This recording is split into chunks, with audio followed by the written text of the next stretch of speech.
Still struggle streaming. Jesus Christ. All right. Testing. Testing.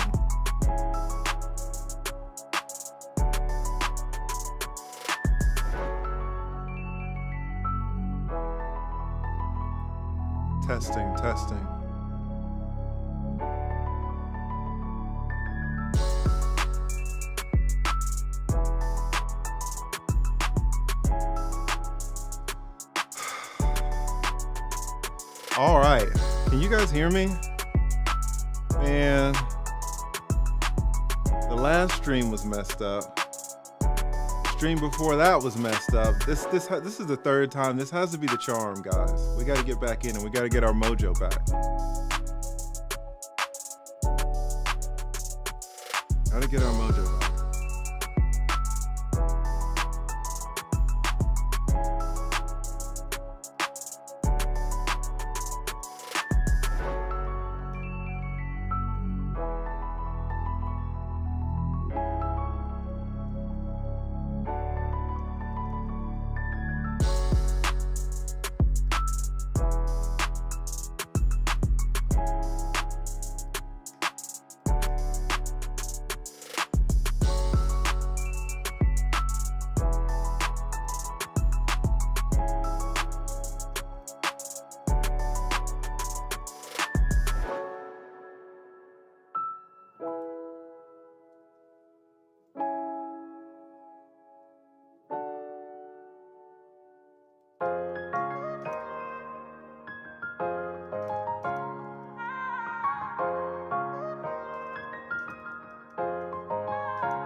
We're trying, guys. We're trying. Who we got in the house? We got Kara. Is that how you say the name? Kara?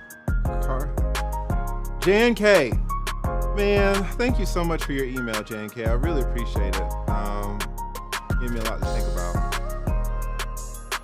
I appreciate your comment too. Hope you address older people who want to protect assets, also want to be fair. Yeah, we're talking about prenups today. We got Rich Black in the house. Peace and Black Power family. I got you. Love Supreme. Excalibur always here supporting the channel. Tracy Stevens. Got the Warhammer. That's a name right there.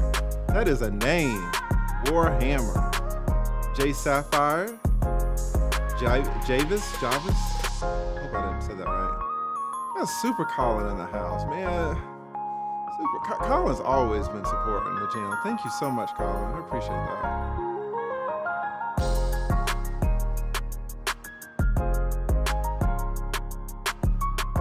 That's exactly right, Warhammer. I feel like I'm building this book. I feel like I'm building it and flying it at the same time. That is exactly right, man. And the last two, I was going good, man. Talking about flying, things were just going great. Then I had some rocky turbulence 2 streams ago, and then I was on a roll last stream, and battery went down. I was down for the count. Down for the count, Warhammer. You're exactly right. I love that name, Warhammer. That is a powerful name. Match Hunter in the house. Great to see you. Man, I'm doing well. If I can get this stream stuff working, man, that'd be great. But I'm good anyway, man. Anytime I get to talk to the fam, anytime I get to talk to y'all it's a good day. I'm not gonna be around long, guys. They're gonna cancel me for this, some of the stuff I'm telling you. But we are here today. We are here today. I got a good show for y'all too. Everybody talking about prenups. Everybody talking about how they don't work.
Did the music stop?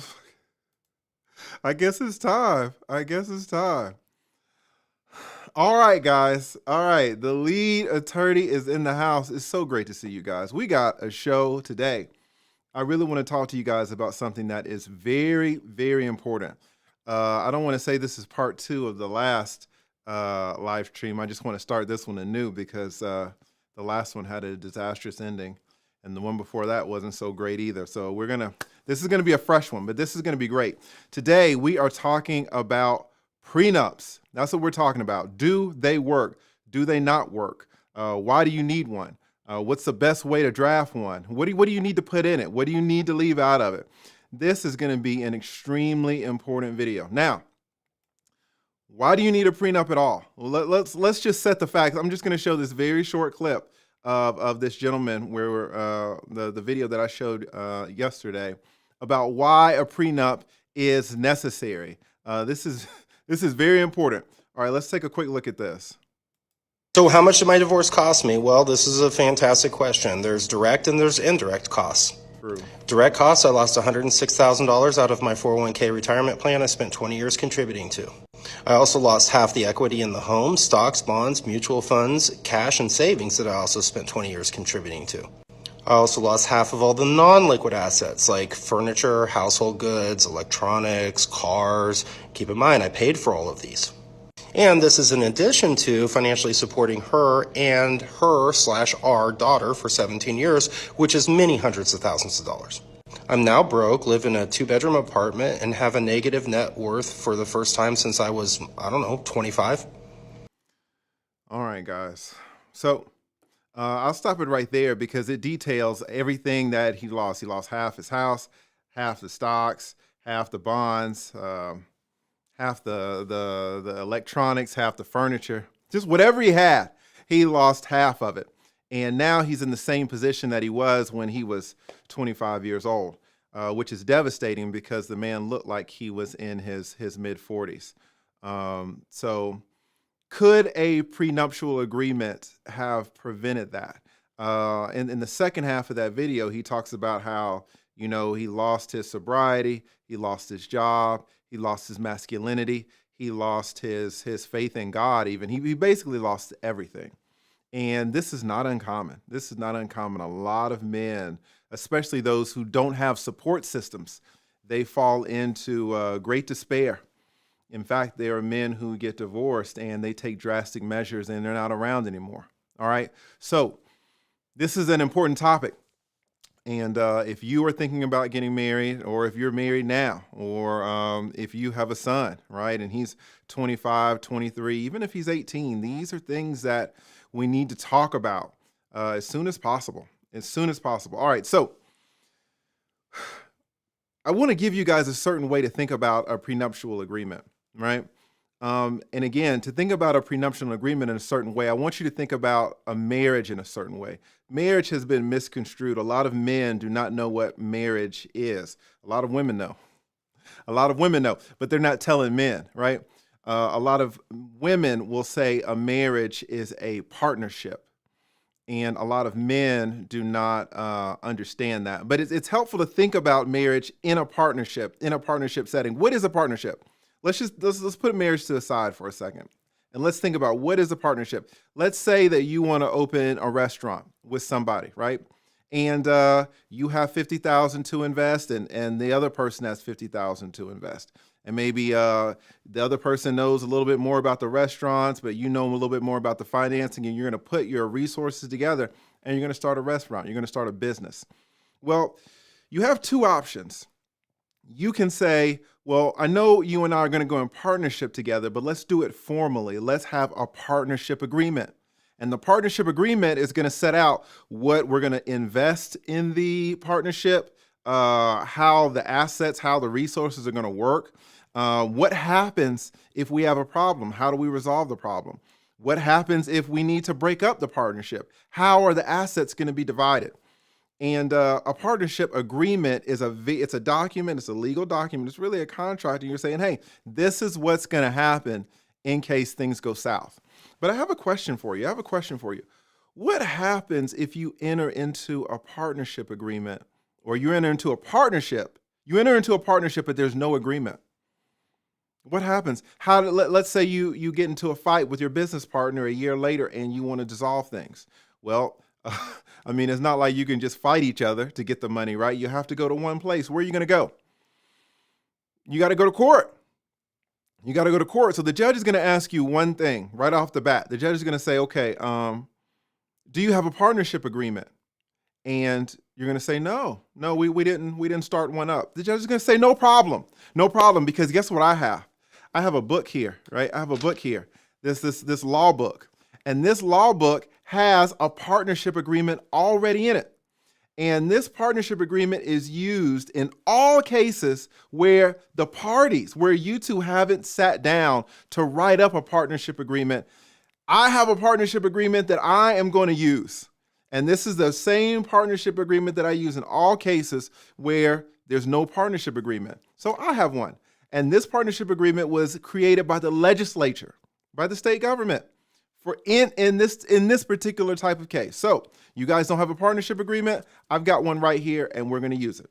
This partnership agreement says we're going to split the assets 50-50. It says this and it says that. And you might say, hey, that's not fair to me. I don't like the partnership agreement that you're going to use, Judge. And the judge says, well, I understand that. You had the opportunity to create your own partnership agreement, but you chose not to do it. Maybe you were lazy. Maybe you didn't want to go to an attorney to have the attorney draft a partnership agreement. Maybe you thought that the other person would get offended. Like, why are we putting this in writing? Why isn't a handshake good enough? We're going to be business partners. Why can't we trust each other? You didn't want to have a hard conversation, right? You had the opportunity to get a partnership agreement. In fact, what you could have said was, hey, listen, I know you got 50 grand, I got 50 grand, but if you don't want to do a partnership agreement, guess what? We're not going into partnership. I'll find somebody else that will want to sign a partnership agreement. You're not the only person in town with 50 grand. So the judge is going to say, you made a conscious decision to enter into this partnership, to start this restaurant with no partnership agreement, and that's fine. The law says you can do that all day long. Why? Because I got a partnership agreement that I'm going to use for you. That's how partnerships work, guys. And when partnerships fail, attorneys know a lot about partnerships because a lot of attorneys into partnerships with other attorneys and then they fail, right? For numerous reasons. And so when they fail, if the partners, right, if they don't have an agreement, the judge pulls out the partnership agreement that the judge uses in all cases, and that's what's going to govern. That's going to govern the dissolution of the partnership. Now, bringing this back to marriage, what is marriage, guys? I got an announcement for the Blue Pill guys. I've got an announcement for the romantic guys that we have in the room. And what I'm about to say is not very romantic, but a marriage it's just a partnership. That's all it is. It's a contract. It's just a partnership. You guys are putting your arm around one another and you're saying, we're going to go through life and we're going to try to do it. But, not all things last forever. In fact, our partnership, this marriage is not going to last forever. No marriage lasts forever, guys. Why? Because people don't last forever. Your marriage might last 50 years, 60 years, 90 years. One of you guys is going to pass away. Well, if you pass away or your spouse passes away, guess what? The marriage is dissolved. The partnership is dissolved. At the end of the day, both of you guys are going to pass away, which means the partnership definitely dissolves then. So your partnership is going to dissolve. The only question is when, right? If you decide to dissolve your partnership while both of you guys are living, there's only one way to do that. There's only one way to do that. You got to go to court. And guess what the court is going to say when you show up? The court is going to ask the same question that the court asked about that restaurant. The court is going to say, do you have a partnership agreement? Also known in the marriage context as a prenuptial agreement. An agreement that you reached before you guys got married. This agreement is going to resolve the dissolution of your marriage, aka partnership, right? If you say, Judge, we sat down and we've got a prenuptial agreement, also known as a partnership agreement, the judge is going to say, great. Is going to read it over. Everything looks good. Fine. This is going to determine how your marriage is going to be dissolved. All the terms in here, we're going to use it. Bam. No problem. What happens though? Here's the question. What happens if you don't have a partnership agreement for your marriage? The judge says, no problem.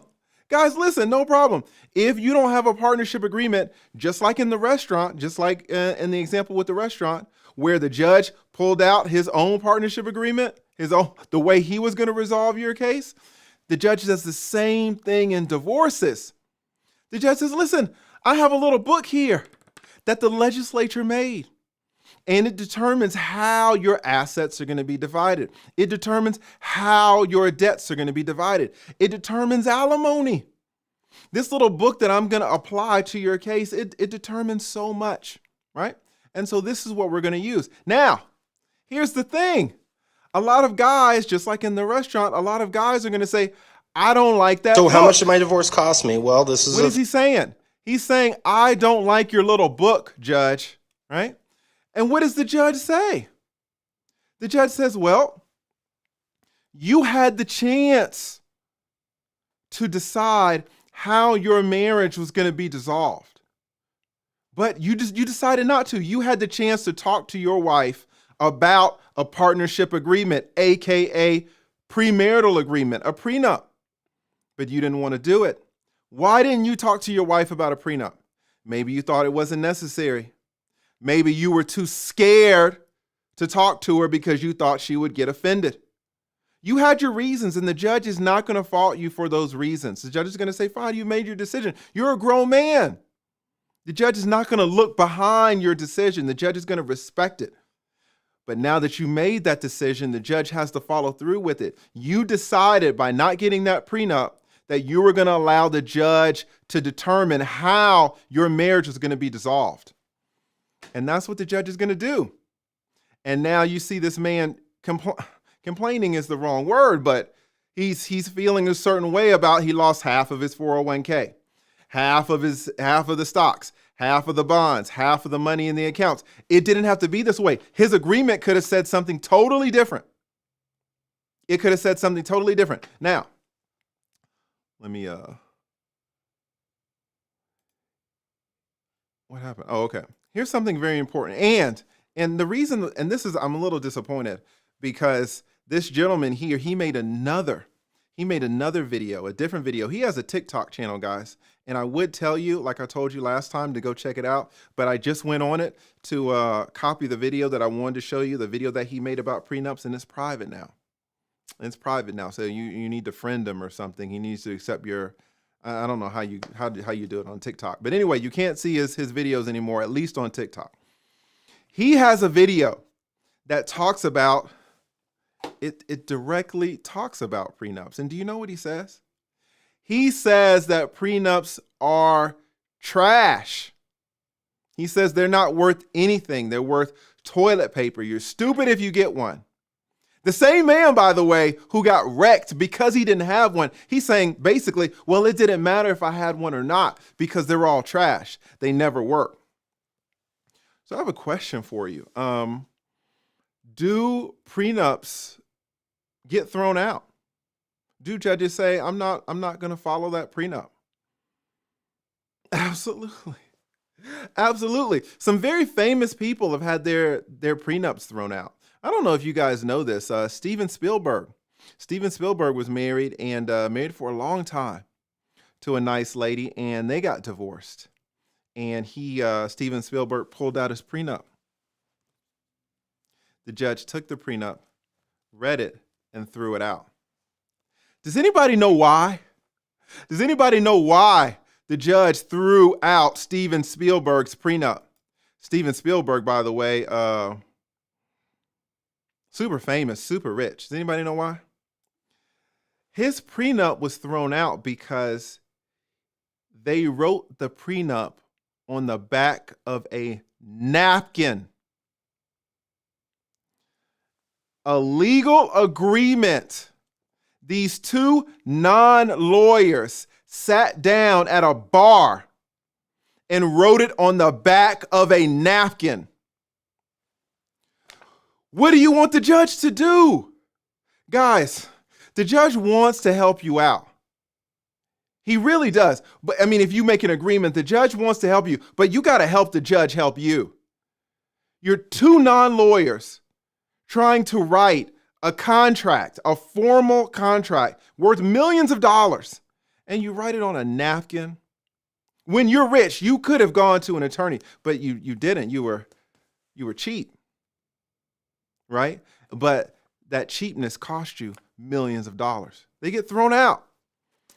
Dr. Dre, I'm going to do a whole video about this because, the wife, who's an attorney, the wife signed a prenup and is trying to get it thrown out.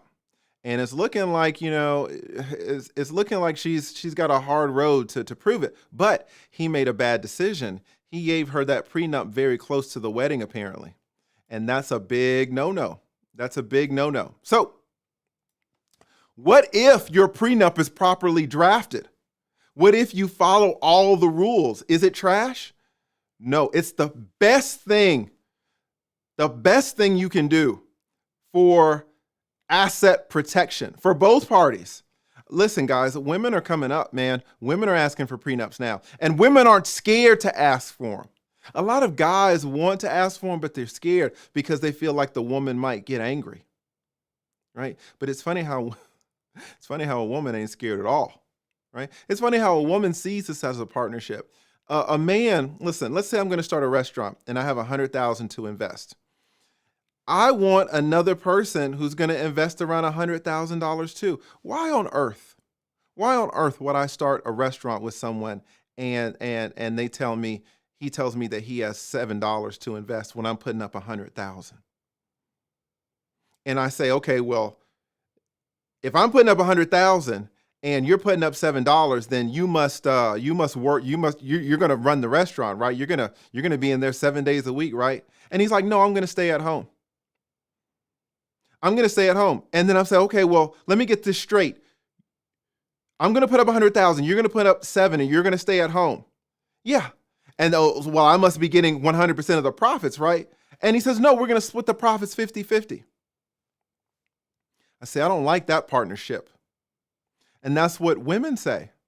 You know, you take a woman, you get one of these women down here in Atlanta making $100,000 a year. Ask her if she's gonna get a partner who's making 30 grand. She's not gonna do it. Kevin Samuels is getting famous because women are calling in saying, hey, I make 100 grand. I need somebody making 150. I need somebody making 175. At least somebody, making 117. I need an equal partner. What do these women say? I need to be equally yoked.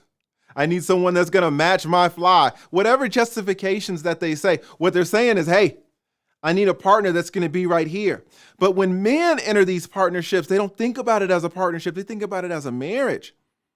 So they tell the women, you stay home. You stay home. I'm going to put up my 100,000. I'm going to put up my 250,000. I'm going to put up my 300,000. You stay home and watch the kids. And then we're going to do that for 17 years, like the man in this video did. Married for 17 years, the wife never worked a day. And then what happens? The wife says, you know what? I'm tired of this partnership. And the guy says, wait, it was a marriage. We stood before the priest. Your parents were there. The wife is like, no. This was a partnership all along. And she gets out. She takes her half because that's what they agreed to. Right? When he entered that contract, that marriage, they agreed to split everything 50-50. That's what he agreed to. That's what he was going to give his partner. He was going to give his partner half. But now that his partner says, hey, I want to cash out. Now this gentleman says, oh, I lost my sobriety. Now that the partner wants to cash out, he says, oh, I lost my job. Now that the partner wants to cash out, I lost my faith in God. How do you lose your faith in God when that was the contract that you signed? He's going to say it wasn't a contract. It was a marriage. It was supposed to be forever. The wife is laughing. These women are laughing because these women know it's a partnership. Only the guys don't realize it. Now, sometimes the women don't help. They, maybe they could say they try to keep you confused. They say, hey, what partnership? I'm talking about we're supposed to go on a date night, right? It's Thursday. And, what about the flowers? What about the chocolates, right? The woman really lets you know it's a partnership, though, when she goes and files for that divorce. Then she's not worried about your date night. She's worried about the contract that you signed when you signed that marriage license. That was your contract. And the contract says 50-50. So is there any way to avoid this? Yes, just write your own contract, guys. You can write your own contract. It's called a prenup. What do you need? A prenup is simple. How do you get your prenup not thrown out? I don't know where all of this is coming from. In the last 2 or 3 weeks, everybody's talking, and really, I guess longer than that, but everybody's talking about prenups getting thrown out. Like they're just getting thrown out willy-nilly, right? All Steven Spielberg's prenup got thrown out, so they don't work. Here's the question. If anybody, and this is to my young men who are kind of deciding whether they should get a prenup or not. And listen, let me tell you, I'm not telling you to get a prenup. I'm not telling you not to. I'm just giving you information.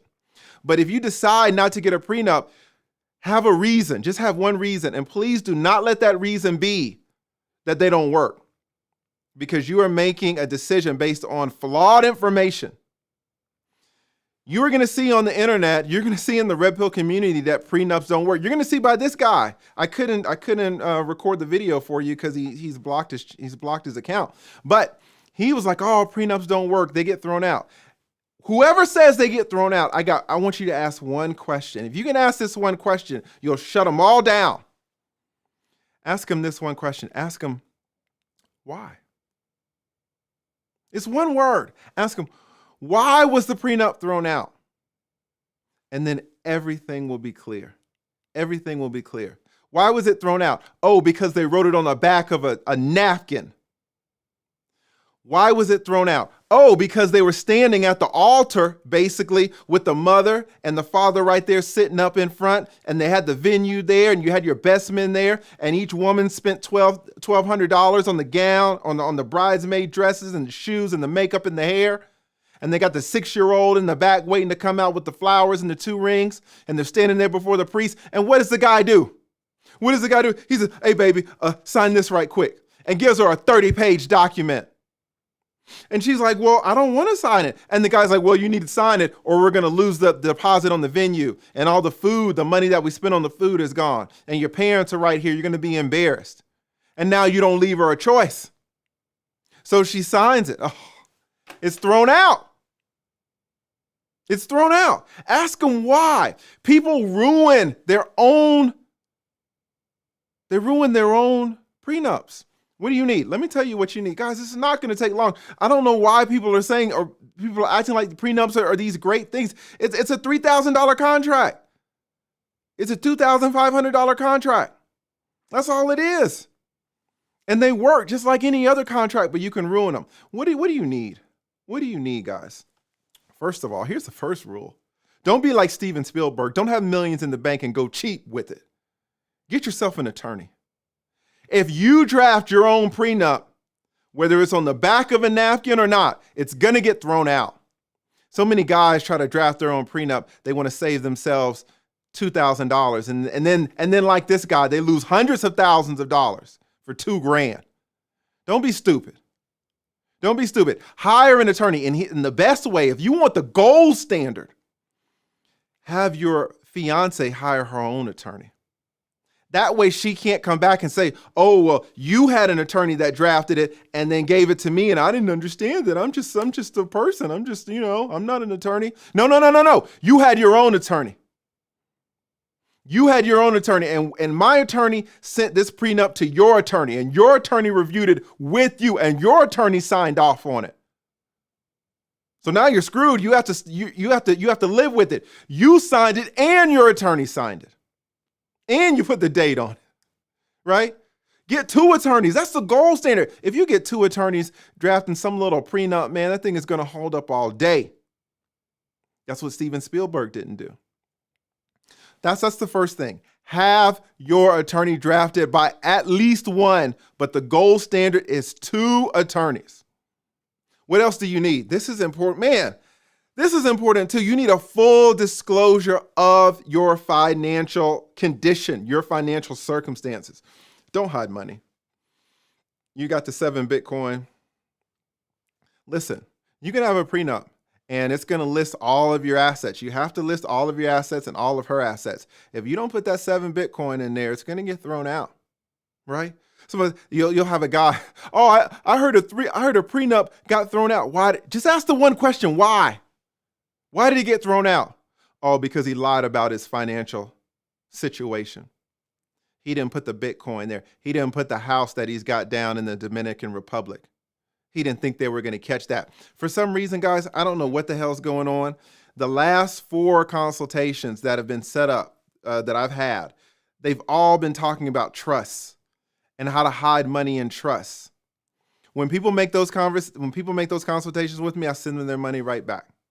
Why? Because you're asking for it. Let's say that you put $100,000 in a trust and you send it out of the country. Fine. And no one can find it. Fine. And then the divorce is finalized and you got to keep your $100,000. Fine. When are you going to get it back? How are you going to get it back? Because if your wife, ex-wife now 6 months later, 6 years later, 16 years later, if she finds out somehow about that money, somehow about that condo that you put in some trust, if she finds out about it 10 years later, 16 years later, she can go back. She can go back and undo that part of the divorce and get it. And the judge will give it all to her. This happens, guys, you see with when people win the lottery. When people win the lottery, what do? They get a divorce.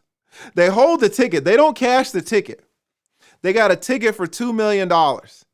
They get a divorce, but they don't put in the divorce papers. This is what you guys don't know. When you get a divorce, there's a financial affidavit that you have to fill out. But the person is holding a $2 million ticket. That's a $2 million asset, but doesn't put in the paperwork that he has the ticket. So the divorce goes through, and then 3 weeks later, he goes and cashes the ticket in. But let me tell you something. Most people aren't smart enough to hide $2 million for life. They get on Facebook and they start flexing about the trips that they're taking, about the car, about the new house. And the wife is like, we just got divorced 6 months ago.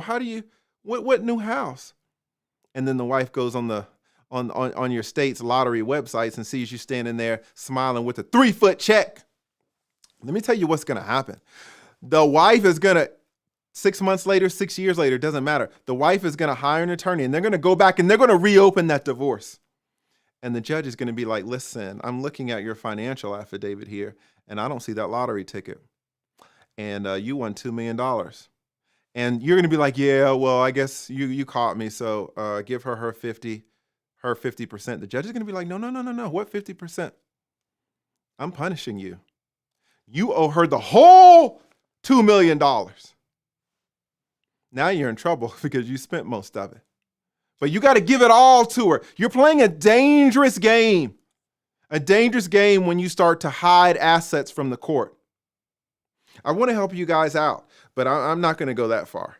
There may be some of their attorneys who will help you hide stuff. I'm not going to do that because I've seen it come back to bite you. It's not that I don't want to help you. I've just seen it come back to bite you, right? And that's not the way you should do things. If you are lucky enough to win the lottery for $2 million, just give this lady her $1 million and go about your way and live happily. Because you try to hide, most of you guys, you're just not smart to hide $2 million for the rest of your life. It's going to come out.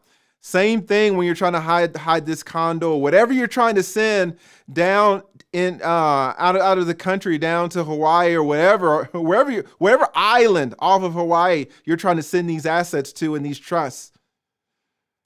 You're playing a dangerous game. So that's the second reason why prenups get thrown out, because people are hiding things. They're not putting their full assets in the document. That's the second thing. So what's the first reason they get thrown out? Because the people write it themselves. They don't hire attorneys to write it. And so they're putting things in the prenup that shouldn't be in there. You guys are putting in that you're going to pay, $75 a month in child support. Child support doesn't go in a prenup, right? Or you're leaving stuff out that should be in there. You're drafting the prenups wrong. An attorney won't do that. An attorney's going to draft your prenup properly. Get a prenup. Second, full disclosure of your assets. I don't know why you guys are trying to hide I don't know what video came out or what happened. Everybody's trying to hide their assets in trust now. It's going to come back to bite you. What's the third thing that you need? The third thing that you need to give this lady or this man, but generally it's the lady, give this lady the prenup. Give it to her 6 months before the wedding. Don't stand there with the damn 6-year-old in the back with the pillow and the rings and she's coming out and you hand her the prenup at the altar. 2 days before the wedding, you're trying to, oh, by the way, sign this. What do you want the judge to do? She shouldn't even understand. She shouldn't even have an attorney. The judge is going to throw it out. Guys, why can't you give this to her 6 months before the wedding? I had a guy consult with me he consulted with me last week. He said, lead attorney, how about this? What if I get the prenup drafted? I don't even have the girl. I don't even have the girl yet. I just think that in my mind, I might get married sooner or later. Why don't I already have the prenup? This is a man that's thinking. Now, you don't need to go that far. He's trying to get the prenup drafted today so that he can meet a girl in 2 years and slide it to her, right? But better that. Much better that than trying to give this to her 2 days before the damn wedding. All right? Listen, if you give it to her 5 months before the wedding, is it going to get thrown out? No. But each month that you get closer and closer to the wedding, you're increasing your risk. You're increasing your risk. If you can give this damn thing to her 6 months before the wedding, the judge is going to be like, hey, man, lady, you had half a year. You had half a year to read it. You had half a year to take it to an attorney. What do you want this man to do? You're an adult. You have to stand on your own 2 feet. 6 months is long enough. It's going to get held up. Now, the last thing that you need, there's only 4 things, guys.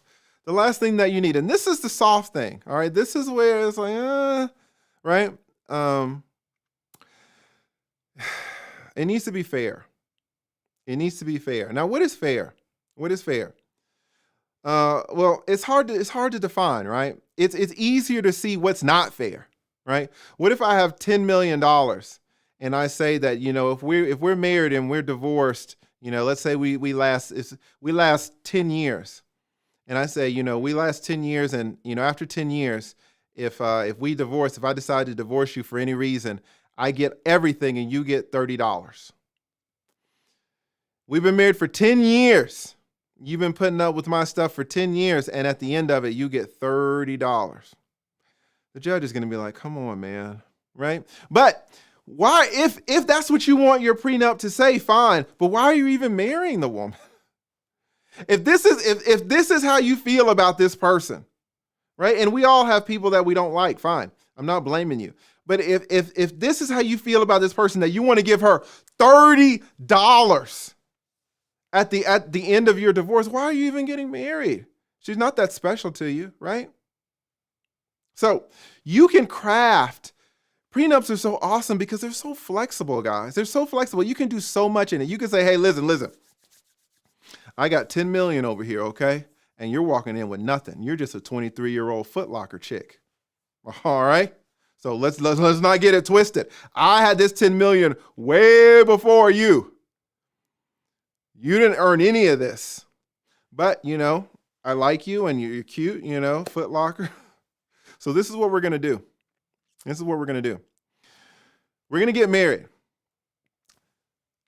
If we get divorced, you're not getting $5 million. You're not even getting $1 million. You're not even getting half of $1 million. Let's say if we get divorced from now into 5 years, I'm going to give you $100,000. Now you're going to say $100,000, you got 10 million. Let me tell you something. Do you know how long it would take you to work at Foot Locker and get $100,000 tax-free? You should be thanking me. All right. It's very difficult to get $100,000 tax-free working at Foot Locker. This is a come up for you. Hopefully you don't have that tone, right? You love the girl. But listen, it's a business. We're in a partnership. In a partnership, you need to be clear. But here's what you can say. Listen, you get $100,000. But so that's from now, if our marriage only lasts 5 years or 3 years, 2 years. But if we go from 5 years to 10 years, all right, now that's a long time. That's 7 years, 8 years. Now, you'll get 1.5 million. You say 7 years, you got 7 years is a long time. How long would it take you to get 1.5 million at the Foot Locker? Oh, well, I guess you're right. You're right. And then, but listen, what if we go 10 to 15 years? Now maybe 5 million. Listen, you put up with my stuff for 13 years, man. You've earned it. And it could be, let's say after 20 years, we tear it up. After 20 years, we put in the agreement that after 20 years, this thing expires. You can do that. Nicole Kidman, she married a guy who was, what's his name? I forgot his name, but he was having a problem with drugs. Nicole Kidman, do you know what her prenup said? It said, listen, dude, if we get divorced, then I'm going to give you some money. You're going to get some money. You're going to be good. But watch this, though. If we get divorced because you start using drugs again, you get nothing. That's the flexibility there. She doesn't want to be married to a druggie, right? And that gives him some incentive to cooperate and not get on drugs again. These contracts, these prenuptial agreements, these partnership agreements are flexible. You could do a lot with them. They're actually, it's a really cool instrument. You can incentivize behavior with these things. There's no incentive in a regular divorce. If you don't have this, the incentive is, if you've got 10 million, the incentive is to divorce you and get the 5 million. Any married couple will tell you, I don't care if they've been married 2 years or 20 years, any married couple will tell you that marriages go through rocky times, right? Just like live streaming. I had 3 live streams that went great. I've had some rocky times in these last couple of live streams. It's part of it, right? You don't want it to be where the first rocky time, the woman has the incentive to get out. And that's what a regular non-partnership agreement situation has. There's no leverage. She can get half at any time. She can sleep with your best friend, like this guy, the clip that I showed. 17 years, he paid for her. She didn't work. He paid for her daughter. She was a single mom, who he adopted. right? And then she started sleeping with his friend and got half of his stuff. But he allowed it. He was the victim in this, right? I mean, if you're getting cheated on, you're getting cheated on. It's not your fault. But he decided not to have a partnership agreement. So what do you need for these prenups, guys? They work. I don't know what to tell you. Get it drafted by at least one attorney, hopefully two, right? A full disclosure of your assets. Don't try to hide the stuff off some island down by Hawaii. Just be honest. Why are you getting married if you want to lie? That's what I don't understand. Just don't get married. If you want all your assets to yourself, that's fine. Just date her. And if she leaves you, she leaves you. There's another one. What does your boy say? You know, there's a new graduating class every May, right? These girls are graduating college every year. Just get another one. Why do you need to marry this one, but then you're trying to hide assets from her? It doesn't even make sense. Get your stuff drafted by an attorney, hopefully two. Disclose what you got. All right. I don't know where everybody's, my man Sean Carrington said that some big YouTuber came out with some video on trust. And now everybody wants to come to me about trust. I'm not helping you with your trust. I'm sending you your money right back. It's a refund. It's an automatic refund. Don't hide stuff because it's going to come back to get you. Number 3, a full disclosure. No, first is get your assets fully disclosed. Second, get 2 attorneys if you can. Third, don't give this to her at the wedding. Give it to her 6 months if you can. 5 months is fine, but the closer you get to the wedding date, the more this thing will get thrown out.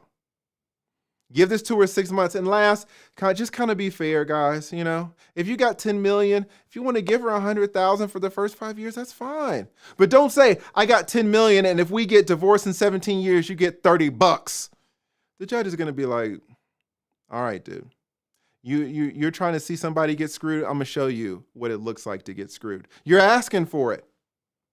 And that's all you need. If you can do those 4 things, don't be like Steven Spielberg and try to draft your own prenuptial agreement on a napkin. Don't be like Dr. Dre and give this to her so close to the wedding, right? Just be reasonable. These things cost like $2,000, $3,000. They can save you $500,000 easy, right? So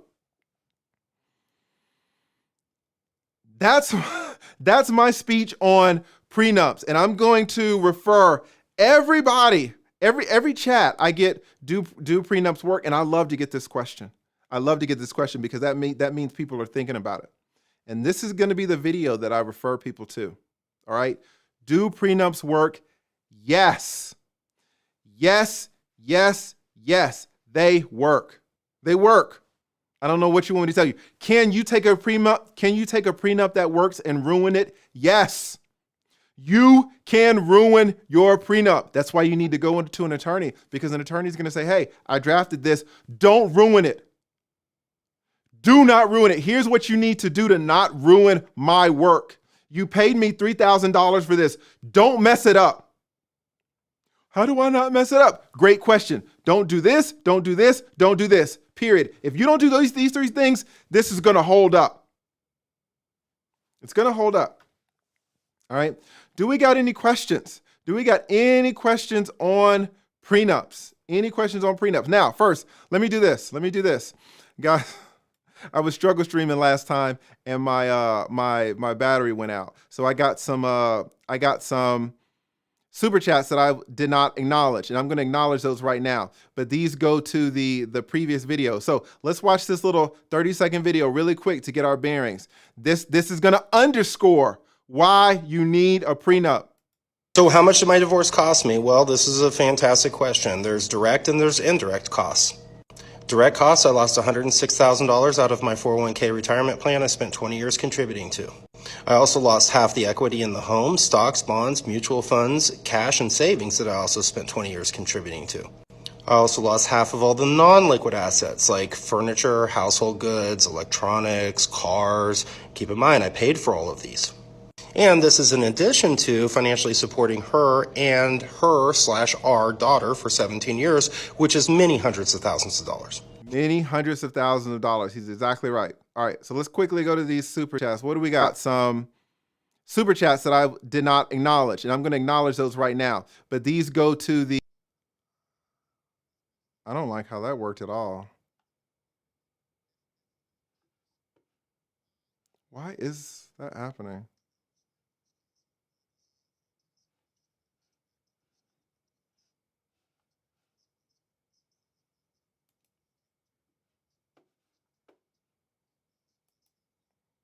Guys, we are struggle streaming for real in this mug, okay?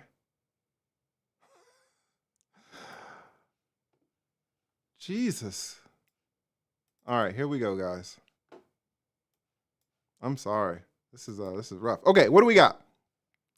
Super chat from Manosphere Mana. How long would you recommend a man to wait for his wife to get back to work after having children? Also, what if she refuses to work? Then what? How long would you recommend that a man wait for his wife to go back to work after having children? Okay, this is not your decision.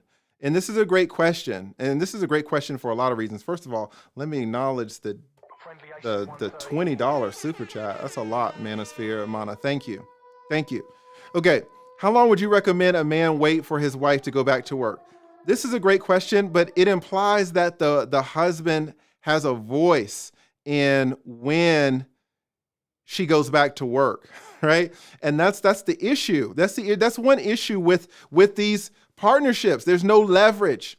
It's not like you can tell a woman who's just had a kid, and let's say she's been out of work 6 months. It's not like you can say, okay, put your shoes on and go back to work. You know, this lady's 35 years old, right? You can't, you're 37 and she's 35. You can't boss each other around. And so this is a great question because it shows that, listen, the only way that you guys can have anything work is by communication. But it doesn't work that one person tells another person what to do. And I know that's not what you're saying, Manosphere Mana, but you just got to talk to her. And really, it's when she feels comfortable, right? If it's when she feels comfortable. And if she says, hey, man, this was a hard labor and, you know, I don't want to go back for a year, then it's a year. Or if she says, hey, man, you know, I don't believe in daycare. And, you know, this is my first kid and I want to enjoy my child. And so I'm not going back until the child turns 3. Then she's not going back until the child turns 3. And there's nothing really that you can do about it because, you know, she's 35 or she's 28 and she stands on her own 2 feet. Now, you foresaw this, which goes to your second question. Also, what happens if she refuses to work? See, you're a step ahead of me. Manosphere Mana, you're a step ahead of me. This is the whole point. This is why some guys don't like marriage because there's no way to force an adult to do anything. Let me tell you what your wife is. Your wife is one thing. She's an adult, right? And so it's the days where husbands could just tell their wives what to do, you know, in the 40s and the 50s, those, you know, it's 70 years later, right? And women are not going to be told by anybody what to do. People really shouldn't be in situations where they're told what to do forcefully by other people, right? Now, maybe in an employment situation, you know, your boss can ask you to do something, but even then it's not slavery, right? If you don't want to do it, you don't have to do it. Now, you might get fired, but you're not doing it, right? And so the same thing is here. There's no way to force your spouse, man or woman, to do anything. Maybe you can incentivize them, right? Maybe if it says, listen, you know, you're not going to get $10 million or $5 million if we divorce, you know, can you help out a little bit? But if she knows off the rip that she can get half your stuff, your question is, it's a beautiful question because there's nothing you can do. That's the question. That's the answer. There's nothing. There's nothing you can do to make her go back to work. And there's nothing you can do if she refuses to work. If she says, listen, this is my kid and I'm not working until my kid turns 3, that's what's happening, right? There's nothing you can do. So great question. What then? I guess it's divorce, right? You can get out of these partnerships at any time, guys. She cannot force you, just like you can't force her to work. She can't force you to stay in a partnership. But you're going to feel forced to stay in the partnership if you don't have this. If you don't have this, you're going to be like, man, I need to stay. There was a song that came out, it's cheaper to keep her, right? Why is it cheaper to keep her? Because you didn't have the agreement. That's why. That's why. So great question. And thank you again for the super chat. What else we got? What else we got? We got Omezi Wells, another super chat. Thank you. Thank you. That's why I make 180,000 and my fiance 150,000. We are both professionals and would not have it any other way. Yes, guys, yes. What does Omezi Wells recognize? He recognizes that a marriage is one thing. A marriage is only one thing. I don't have to tell women this. Women know this automatically. I always have to tell the men this. Men need to understand that a marriage is a partnership. Why would you go into a partnership agreement or a partnership to open a restaurant where you're making 180,000 a year and she's making 20,000? You're asking to get set up.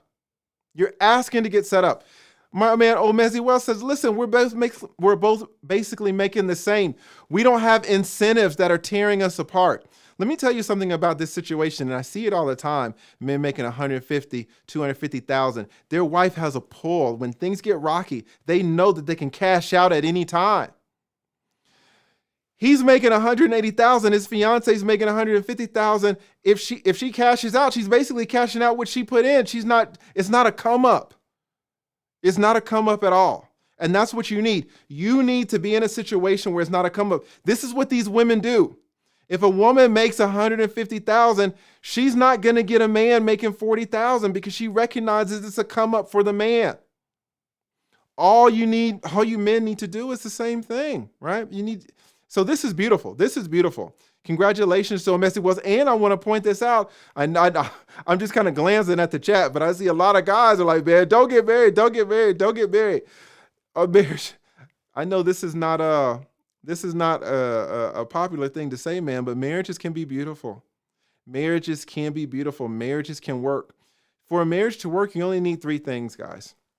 You need to be able to choose wisely, which is where so many of you make a mistake. You need to be able to plan your marriage properly, which your wedding properly, which means get an agreement. And you need to be a little bit lucky. The lucky part is, that's the hard part. But if you can have these three things, you will be guaranteed a successful marriage.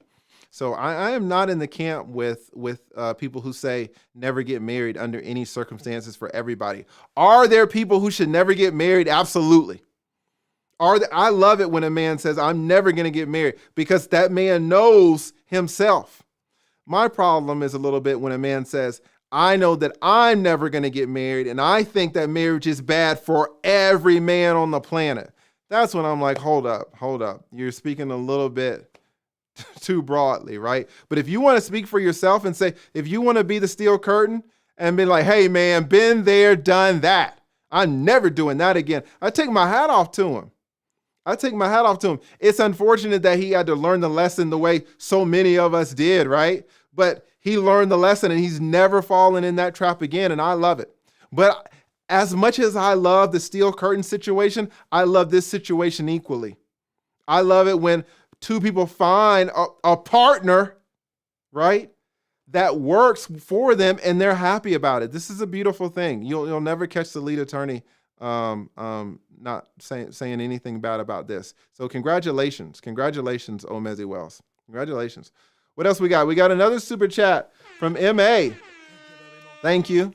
And another one, I'm going to not say this right. Mercy Ye Latre. I like that suit with the glasses and the tie. This man's killing it. What's he say? Leaders and suit men don't have these issues. She is there as a helpmate, not an equal. I lead females. I do not 50-50 with them. Ever prenups work? Great. Leaders and suit men don't have these issues. That's not true. A leader is what's his name? The Amazon guy. He divorced and turned a woman into the richest woman on earth, right? That was an issue. But he has it to spare. And there are a lot of, I don't know. I've represented some leaders that were having problems. So to say that leaders don't have these issues, maybe it depends on what these issues are. Maybe that's what I need clarification on, right? Um, I lead females. I don't do 50-50. Well, listen, if you don't do 50-50, but like you say, you have a prenup, then you're still protected. You're still protected. And that's what you're saying. You're saying prenups work. So that's great. Listen, I understand, not wanting a woman who's going to come home and compete with you all the time when you've been competing in the workplace. You've been fighting and clawing, and now you're coming home to another fight and claw. No man wants that. I don't know what women think that men want, but I'll tell you that men do not want that. Men do not want competition in their home. They just, especially if they're trying to fight outside for it. That's not what they're looking for. So I guess that's what he's saying. It's like maybe a 50-50 situation is going to breed some type of competition or one-upsmanship or something like that. But I totally agree with this gentleman when he says that prenups work. Totally agree. Absolutely. And thank you again for the super chat. Okay. M.A. with another one. Blessing the lead attorney. What's he say? How come you're not a judge? My first super chat didn't come through. I'm sorry about that. Oh, I think it did. I think that's what it was. Hopefully that's what it was. We got to put like-minded judges on the stand. Here's the thing, guys, and I get asked this sometimes about why don't I start a march and why don't I become a politician and things like that. And those are good questions. And politicians, judges, marches, they all have their place. But I'll tell you guys, and this really touches my heart, I get some comments from some of you guys, especially the young men, and they're saying, man, I see this channel and it's really putting me on game. And as a judge, you can only work on one case at a time. Guys, if I'm a judge, if I'm a divorce attorney, or a divorce judge, a family law judge, I can only preside over one case at a time. But you guys are seeing, I can talk to 100 people at a time over this chat, 100 people. And, I can say real things. A politician cannot say what I'm saying.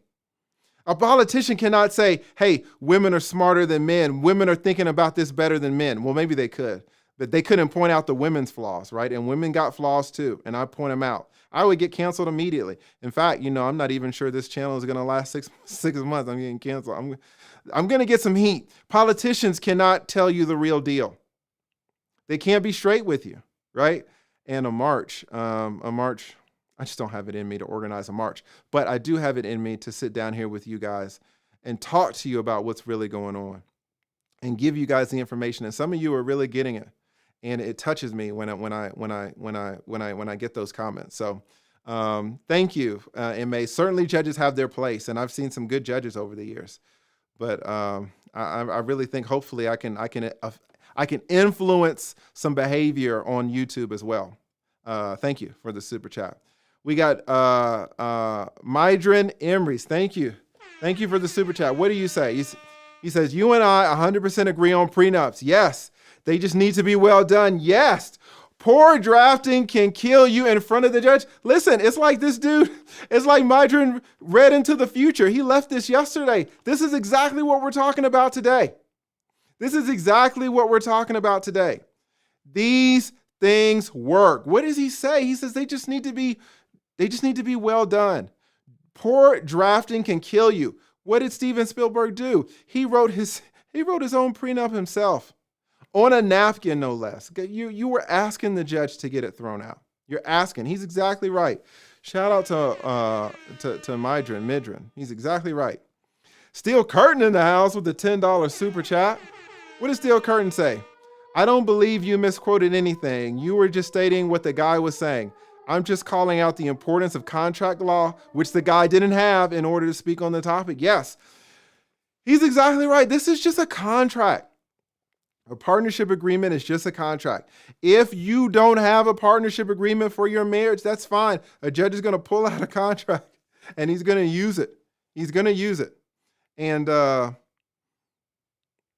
you're not going to like it. You're not going to like it. You're not going to like it. Okay. Carrie B, great to see you, Carrie B. Great to see you. What did she say? My mom used to tell me, you can't tell men everything. You have to keep them dumb. I highly disagree, and I support and love your channel. Listen, these women are not telling you, man. And here's the thing. This is why Carrie B's mom is so right, because women are saying, hey, prenup time. And the men are like, oh, okay, we'll do a prenup. Women have when it favors them, women have no problem saying, hey, here's a pen. But when it favors you, men, then you're all, man, if I ask her this, she's going to get mad. So I guess I'm just going to take an L. Right? Why is it that when you think about it, you're scared, but when the woman thinks about it, it's you better sign? Right? Carrie B's mom, she's speaking some facts. Carrie B's mom, listen, it's you guys can learn a lot. Just don't be scared. Don't be scared. Midrin again with this. The $10 super chat. Thank you, Midrin. Thank you. As one of my mentors told me, better to pay a good attorney $2,000 to draft a great prenup now than to dish out $200,000 when the judge decides the division later. What? He's reading into the future. This is exactly right. This is what we're saying. This is what we are saying, guys. He's exactly right. Just pay the $2,000, pay the $3,000. I promise you. I don't know this gentleman for anything. I promise you, if he could pay $3,000. So how much did my divorce cost me? Well, this is a fantastic now. question. There's direct and there's indirect costs. Direct costs, I lost $106,000 out of my 401k retirement plan. $106,000 because he didn't spend $3,000. 20 years contributing to. I also lost half the equity in the home, stocks, bonds, mutual funds, cash, and savings that I also spent 20 years. Cash, mutual funds, stocks, half the equity in the home, over $3,000. Contributing to. I also lost half of all the non-liquid assets like furniture, household goods, electronics, cars. Keep in mind, I paid for all of these. Forget the furniture. Let's think about the furniture. When's the last time you guys bought furniture? I got a question. How much furniture can you buy with $3,000? Go to Rooms to Go to Haverty's or wherever you go, American Center, whatever's in your state. Go in there with $3,000 and try to buy a dining room set and a bedroom set and a kitchen set. See how far $3,000 gets you. Not talking about the stocks, not talking about the bonds, not talking about the cars, not talking about half of the equity in the house. We're just talking about furniture. $3,000 could have saved this guy everything, right? Everything. So I think that was the last of the super chats. Thank you guys for putting up with that. But I always want to acknowledge when you guys support me. I really appreciate it. So what do you guys think? What do you guys think about these super chats? Let's go to the man Colin over here. Colin again. Thank you. What does he say? I'm learning a lot with all your videos and knowledge. Yes, thank you. And this kind of goes back to the guy who was like, why don't you become a judge? I think a judge can do a lot of good. But I feel like I can do good here too, guys. If there were 30, 40 attorneys, family law attorneys on YouTube telling men the real deal, saying, hey, I know I'm going to get canceled, so get me while I'm here. If there were 30 of us, then you don't need 31. If there were 30 of us, you don't need the lead attorney. But are there 30? How many? Put in the chat how many divorce attorneys are on here telling you the real deal. Put in the chat. I mean, and don't put Dennis Sperling, because Dennis Sperling is the king, right? That's Uncle D. But he's not a family law attorney. He does civil suits. He makes the big money out there doing car accidents and catastrophic accidents. He's making the millions over here. And he's everywhere, guys. He's talking to you about the Bible. He's talking to you about slavery. He's talking to you about all types of information. He's giving you guys a well-rounded education. I'm focused on one thing, right? I don't know any. I can't really talk to you guys about the Bible or this or that. I'm just coming. He's talking to you about history. He's talking about what happened in the 1500s, 1600s. He's helping you become a well-rounded man. I'm talking to you about one thing. I'm talking to you about your damn marriage and your divorce. How many family law attorneys are talking to you about this? That's why I'm the lead attorney. I'm the leader out here. I don't know how many there are. They're not 30. I don't think there are 3, to be honest. I don't think there are 3. Okay, man, we got King of Spades. We got King of Spades in the house. Shiba Dog with a big smile on his face, tilts his head. Oh, I guess that's a super sticker. These super stickers are confusing to me, guys. Thank you so much. Man, King of Spades always coming through, always supporting. Thank you, thank you, thank you. Oh, look who we got. We got Mercy in the house. We got Mercy in the house. Thank you. What did she say? No, sir, kindly. Stop saying they're going to cancel you, man. I know you're joking, but it's a negative confession. Okay. She said, listen, stop putting the negative energy out here. Stop putting the negative energy. I'm gonna try to get better. It's funny, I just read your super chat that you left probably like 20 minutes ago. But man, women, I know it's hard for you to see. And let me be honest, women, I know it's hard for you to see, but there's pressure on men to shut up. You don't see it like we see it. There is pressure on men to shut up. And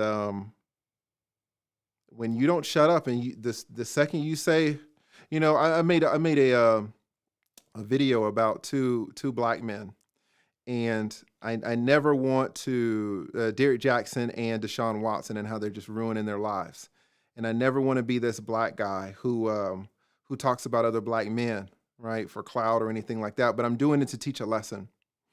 But I'll tell you this too, white guys can't say it. White guys cannot talk about these 2 men in the way that I'm going to talk about it. Maybe it looks bad for black men to talk about other black men, but we are exactly the ones who need to be talking about them. Because let a white guy say black men, and then blank, and they're already canceled.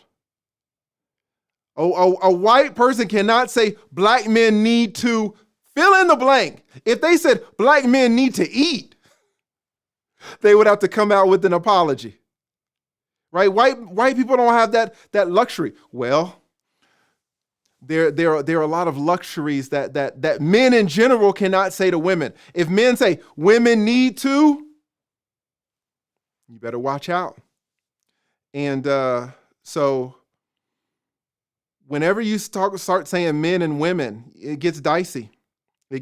So that's kind of where I'm coming with the canceling thing, because when you say women and men, you're walking a thin line.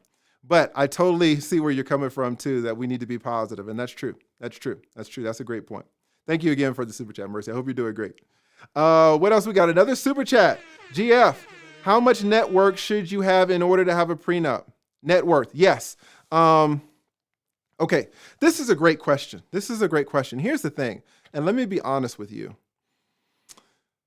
First of all, the majority of marriages, they don't have prenups.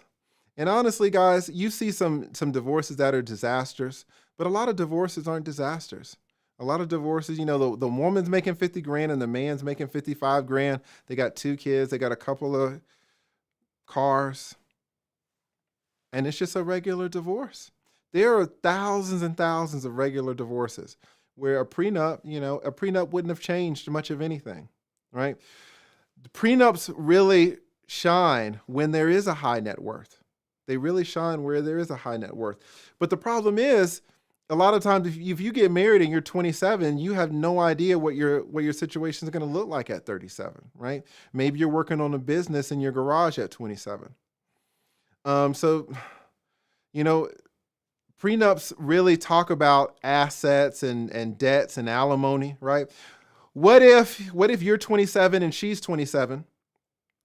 And you make $50,000 and she makes $50,000, but she got a liberal arts degree and she has $120,000 in student loans. You don't have a high net worth, but maybe you don't want her student loans, right? Or maybe it's a woman and she makes $60,000 and he makes $75,000, but he's got $40,000 in back taxes from a failed business. Maybe she doesn't want to be responsible for those $40,000 in back taxes. So prenups can not only address assets, but they can also address debts. Guys, they can address debts.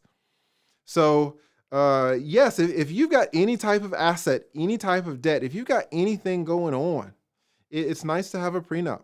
It really is. This is a great question. Mr. Rollins Shield, you don't even need to, I already know who you are. Thank you so much. Thank you so much. You don't even need to put your name. Pay my tuition for the lead attorney, not your attorney. Yes. Thank you for letting them know. Keep the videos coming. Remember, folks, prenups are I've been a divorce attorney for 20 years. I've never heard that. Prenups or peanuts. Mr. Rollenshield knows what's going on. He knows. I like that. I'm gonna steal that one. I'm gonna steal that from you, Mr. Rollenshield. I'm gonna give you credit for it though. But yes, we got Cara. Hey, love. Hey, how are you? I know I pulled that out of context. I'm just messing with you. I don't know what we're talking about. Who else? Penny, pound wise, penny foolish. This is what the Black Urban Goddess is talking about. You guys don't want to spend $2,000, but then you're crying on TikTok about, you lost $700,000 overall. This is what I don't understand. Michael Jones. Shout out to Michael Jones, man. Shout out to Michael Jones. Hey, Gail, is this a rebroadcast or a new episode? I'm going to give you guys a hint. I'm still trying to figure out how to do the rebroadcast and how to do the new episodes. I'm going to give you guys a hint. Here's the hint. If there's no music, we're live. We are live if there's no music. If there's background music, then it's a re-upload. I got to re-upload these things, guys, because listen, you guys are hardcore. It's 168 of you guys. You guys are soldiers, and we've been going for an hour and 20 minutes. Let me tell you, there are people on here that are like, how am I supposed to watch an hour-long video? They're like, lead attorney, do not make me watch an hour-long video. Take the most important point, put it in a 10-minute video and upload it. I'm not going to sit through an hour. Sometimes I go for 3 hours, guys. These people are like, man, I'm not sitting through 3 hours. Give me the meat of it and let's go.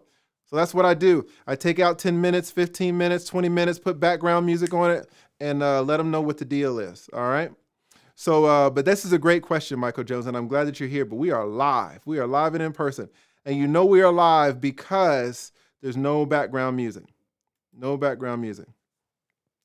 All right, we got Charnette in the house. Charnette. Man, where are you at, Charnette? Got that Jamaican. What's Cara's? Let's get Cara. The lead attorney, let's go out to dinner. Where are you at? Are you in Atlanta? Where are you at? Who's in Atlanta? We should have a meetup, guys. We should have a meetup. Is anybody in Atlanta? Let's do a meetup. All right, we got Solomon. Solomon always supporting the lead attorney. Thank you so much, and I'm glad you're here. Glad you're here. Thank you. What does Excalibur say? Excalibur knows. Can't sign these things under duress. What does that mean? What is duress? It means when she's standing there at the altar and you're like, hey, baby, sign this real quick. She's going to feel pressure. What does duress mean? It just means pressure. You're pressured. It's an undue amount of pressure. If I give you this 6 months before the wedding, you can't say you were pressured. You had half a year to read it. It doesn't take half a year to read 30 pages. But if I give this to you, a day and a half before the wedding, and it's all legal terms, and you don't have time to get an attorney, and you've already put the down payment on the venue, you've already put a down payment on the food, all of your bridesmaids have spent $1,200 on the dress, the shoes, the makeup, and the hair. What do you want her to do? She's got to sign it. You pushed her into a corner. You're exactly right. Oh my God. Look at M. King. I'm glad I found this channel. My husband and I will be paying for an attorney to draft our son's prenup.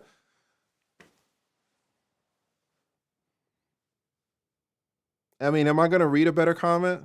Am I going to read a better comment? How can you get better than this? This is the whole point of the damn channel.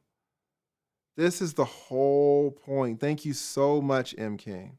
Thank you so much, M. King. And you're doing it a step more than all I want is for parents as a graduation gift to give their sons, it can be a college graduation gift. And if you're an aggressive parent, even a high school graduation gift, give your kid $300, but take it right back. Show him the money, but tell his ass to get in the car, take him to a divorce attorney's office, and put the $300 on the receptionist desk and say, hey, you got an attorney back there that's been practicing 10 years? Tell him to come out and talk to my son. right? Because no one's talking to your sons, guys. If you're a guy, no one's talking to you, right? You either hear one of two things. You hear, oh, it's all date night and it's all romance and it's chocolate and flowers, or you hear, oh, don't ever marry women ever under any circumstances. And most guys need the information in the middle. Where do you get the information in the middle? Mucho gusto, right? You get it from an attorney. There are 300 attorneys in your city. 300 attorneys in your city, at least. You can find one and give them $300, and they will definitely talk to your son for an hour. M. King is taking it a step further. She's like, I'm protecting my son. My husband and I are protecting our son. We're not even asking, do you want a prenup or not? And this is really the best. M. King, it's the mother of the year. Guys, I'm going to tell you the number one reason. I'm going to tell you the number one reason why men don't get a prenup. It's not because men are stupid. A man works hard for his money. Men know the value of their money. Men know the value of their money more than the women. A woman will trick off a man's money, but it hurts a man. I did a video on the lead attorney, the tech lead. The tech lead had millions in the bank, and he would take he would buy his wife like a $30 birthday gift. Why? Because then he knew the value of his money. Maybe he knew it too well, but he knew the value. Men are not stupid. I'll tell you what men are. They're scared. Men are scared.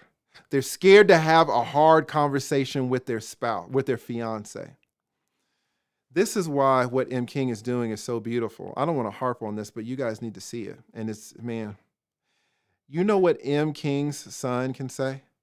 M. King's son can say, listen, fiance, man, I know it could go either way, but my mom is like, my parents, my mom and my dad, they're like, hey, we're going to pay for this and you're going to do it. And I respect my parents. I'll listen to them. And what's the fiance going to say? Oh, you're 26 and you need to stand on your own 2 feet. Listen, I know that I love you, but I met you 4 years ago. Okay, let's be honest. My parents have been raising me since day one. And my parents hold a special place in my heart. So you either respect the place that my parents hold in my heart, or maybe, we need to rethink this. So my parents are letting me know this is the way to do it, and they're going to foot the bill. It's not going to cost us anything. It's not going to cost you anything. It's not going to cost us anything. What is M. King doing? She's allowing her son to make her the bad guy. Now he's not scared anymore. If all parents would do this, 95% of the marriages would have a prenup. This is the most beautiful thing that a parent can do, to shield her son from his own,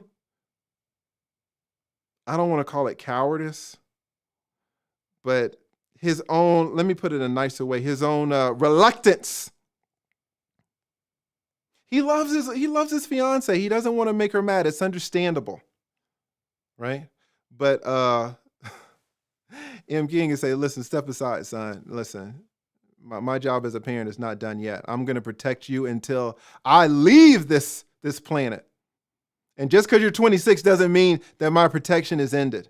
Just because you're 26 doesn't mean that my husband's protection of you has ended. If more parents did this, you would see prenups skyrocket. They don't do it.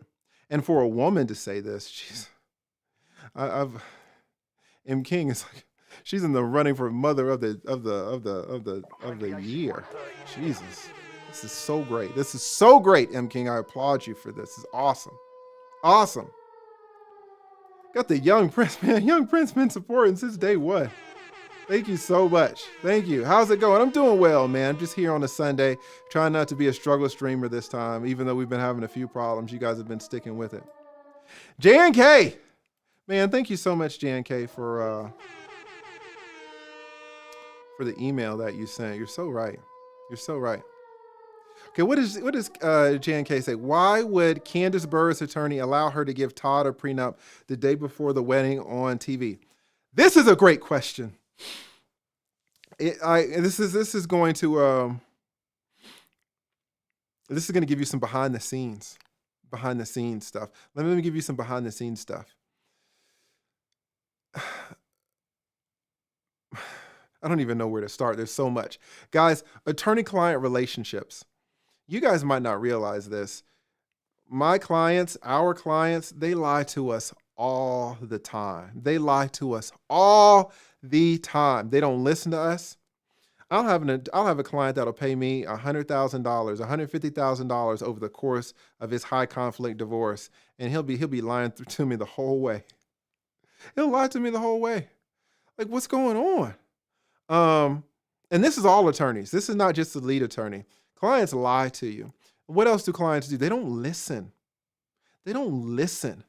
I draft this thing. I took my time to draft it, and I gave it to you.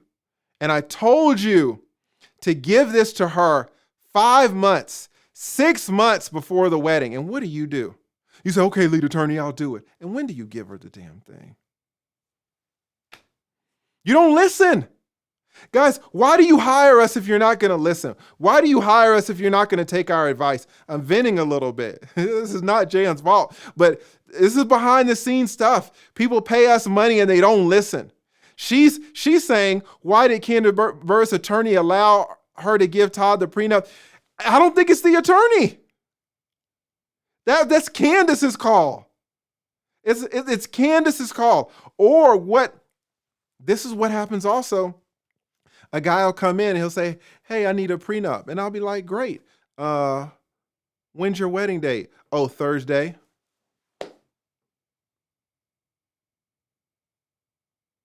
What the hell do you mean it's Monday?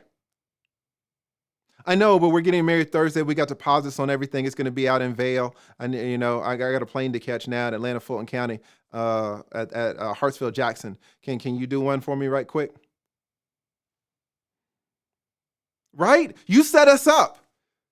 No, I didn't tell you to have your wedding on Thursday. I didn't tell you to wait until Monday to come to me. Now, if you say, listen, I got my wedding in 2 weeks. Can you draft a prenup? Man, I can try, get her an attorney, and me and the attorney, we'll try to push this thing through as fast as possible. But you're going to be giving it to her real quick. It might not hold up. You understand that, right?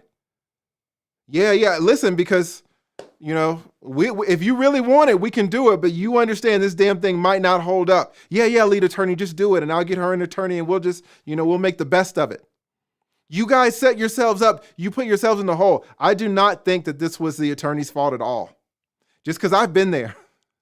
I've been there. So this is a great point, Jan, and it gives me an opportunity to explain to you guys kind of what's happening behind the scenes.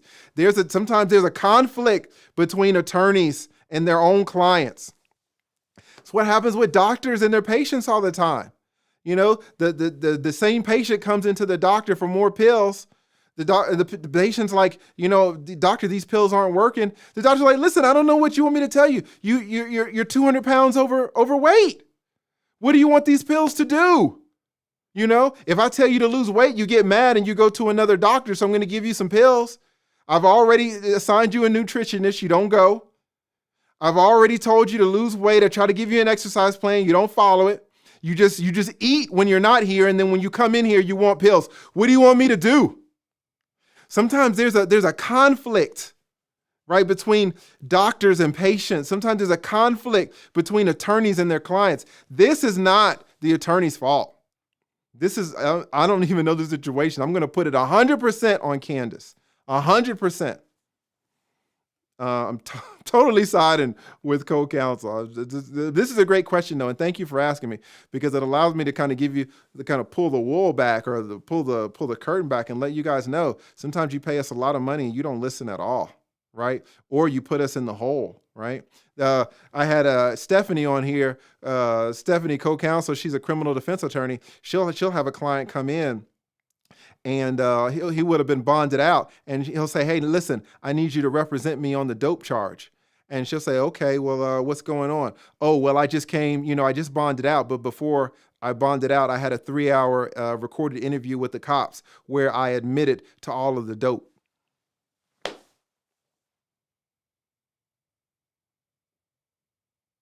What do you want her to do? You put us in the hole sometimes. Why are you talking to the cops and I'm not there? Why is it 3 hours and it's recorded? What do you want me to do now? You set us up. Sometimes, guys, we want to help you out, but help us help you. Great question. Great question. All right. Captain Cisco in the house. Thank you for the $10 super chat. Thank you. Can prenuptial stop them from taking your house if you bought it before the marriage, even if kids are involved? Yes. Yes, absolutely. Now, here's the thing. If you buy the house, generally speaking, before the marriage, it's going to be your house anyway. The problem is, even though it's your house, if it's not paid off, if there's a mortgage, a lot of times you can ruin. Okay, if it's, I don't want to get too technical here, but there's separate property and there's marital property. None of this is legal advice. Okay, this is information. Generally speaking, there's separate property and there's marital property. Separate property is yours. Marital property gets split. Separate property is yours. Marital property gets split. If you get a house before you get married, that's generally separate property. So it's not marital, which means you don't have to split it, okay? The problem is a lot of times what people will do is they will take their salary, which is marital money, and they will start paying off the mortgage on the separate property. And what happens when you have marital funds go into a separate asset? It's called commingling.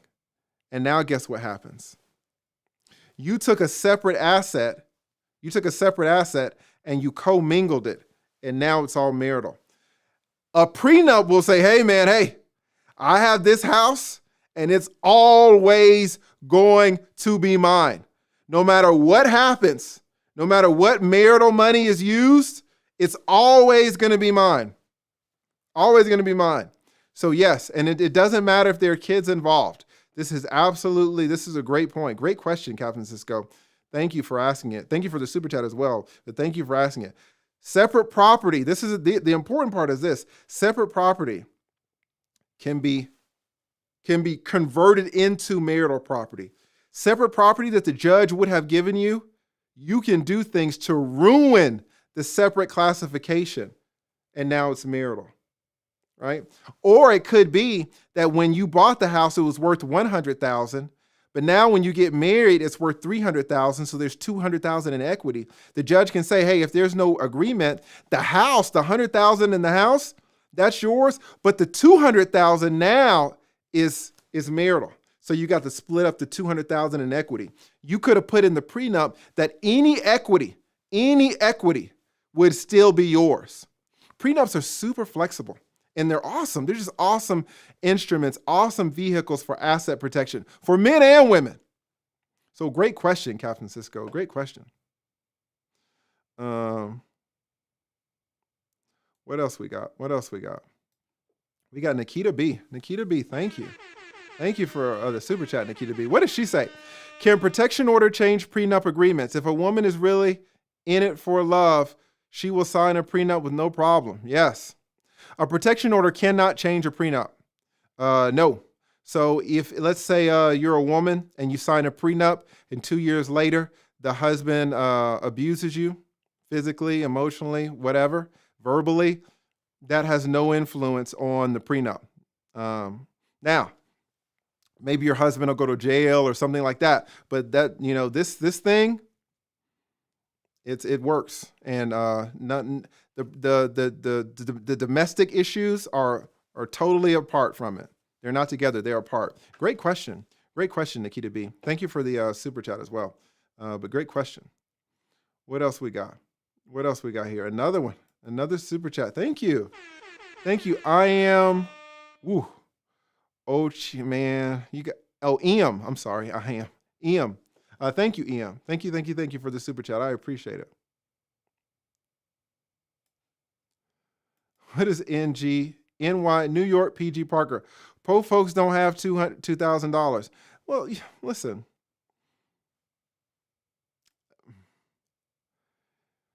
This is true. I mean, If you don't have a credit card, I mean, listen, the majority of people don't get prenups, right? So if you don't want to save up for it, if you don't want to Uber for those $2,000, poor people can get $2,000, all right? It might take them a year. It might take them a year. A poor person can get a $2,000. They can Uber, they can DoorDash, they can do something. And if they can't, then why, maybe they need to focus on getting them. Let me tell you something. If a man can't afford $2,000, good luck on his marriage working out. Men, do not get married if you're not self-sufficient. If you can't gather up $2,000 in 1 year, do not get married. Do not take on the responsibility of a wife. You need to have one responsibility, and that is to yourself. If you as a man cannot gather up $2,000 cash in 1 year, you getting married is just a distraction from the real problem. Now, problem is a strong word because life can be very difficult. And, maybe you were in an accident or something like that. I'm not talking about that. I'm just talking about a regular, normal person. If you are a regular, normal person, no disabilities, you're just a regular, normal person, and you cannot get up $2,000 in a year, don't get married. You got bigger things to focus on. Bigger things to focus on. Blessed Empress. Great to see you. Who else we got? Oh, we got Em again with the $10 super chat. Getting married in 6 months. Congratulations. Getting married in 6 months. I'm in $100,000 debt. I'm sorry, I didn't mean to laugh about that, but I just finished talking about the other guy. All right. We'll be earning 6 figures once I find a job in. Oh, okay. This is like a medicine. This is student loan debt. Got you. She owns her house and makes $50K. How can I protect myself? Thank you. Okay. So let's say you're going to be a doctor. You definitely need a prenup. Now, first of all, you need to talk to her, right? She owns her own house and makes $50,000. You need to talk to her and figure out, what do you want? She's going to want her house, right? She's not going to want you. She had the house before. You guys aren't married and she already has her house, right? Let's assume it's paid off. So she's going to want that. So she has an interest in the prenup. Guys, a lot of you guys think that women are not interested in prenups, and they are. A lot of them are. She makes $50,000. All right, let's say you're a doctor and you're going to be earning $300,000 starting off. It would be fair for you to keep the debt, maybe. Yeah, because I don't know, because she is going to be benefiting by your medical degree. All right, or maybe you get married and then use a lot of the money to pay off your debt, right? But here's the big thing. This is the number one thing that you need to watch out for. There's going to be a very big disparity in income, right? And it could be that once you get married, there's going to be a point in time in 4 years, 5 years where it doesn't even make sense for her to work anymore. Because let's be honest, if she's making $50,000 a year, that's pre-tax. So she's really only making $35,000 a year, which means that she's making like $3,000 a month.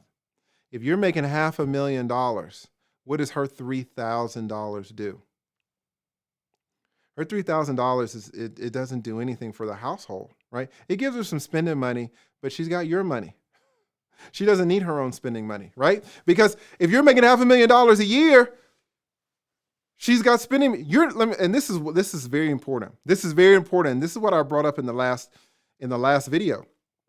You're making $500,000 a year starting off. Fine. You're not making $500,000. You're like, lead attorney, I don't know what you're talking about. You're only making $250,000. Why? Because when you bring home $500,000, half of that, when you get married, half of that is hers.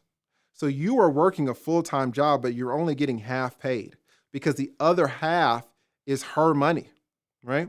This is why if you guys get divorced, she is going to request that you pay for her attorney's fees, but it's not you paying for her attorney's fees. She's paying for her attorney's fees, but out of your money. The judge is going to say, you make $500,000. We're going to split it in two. You have $250,000. She has $250,000. So she's going to pay her attorney's fees with her $250,000.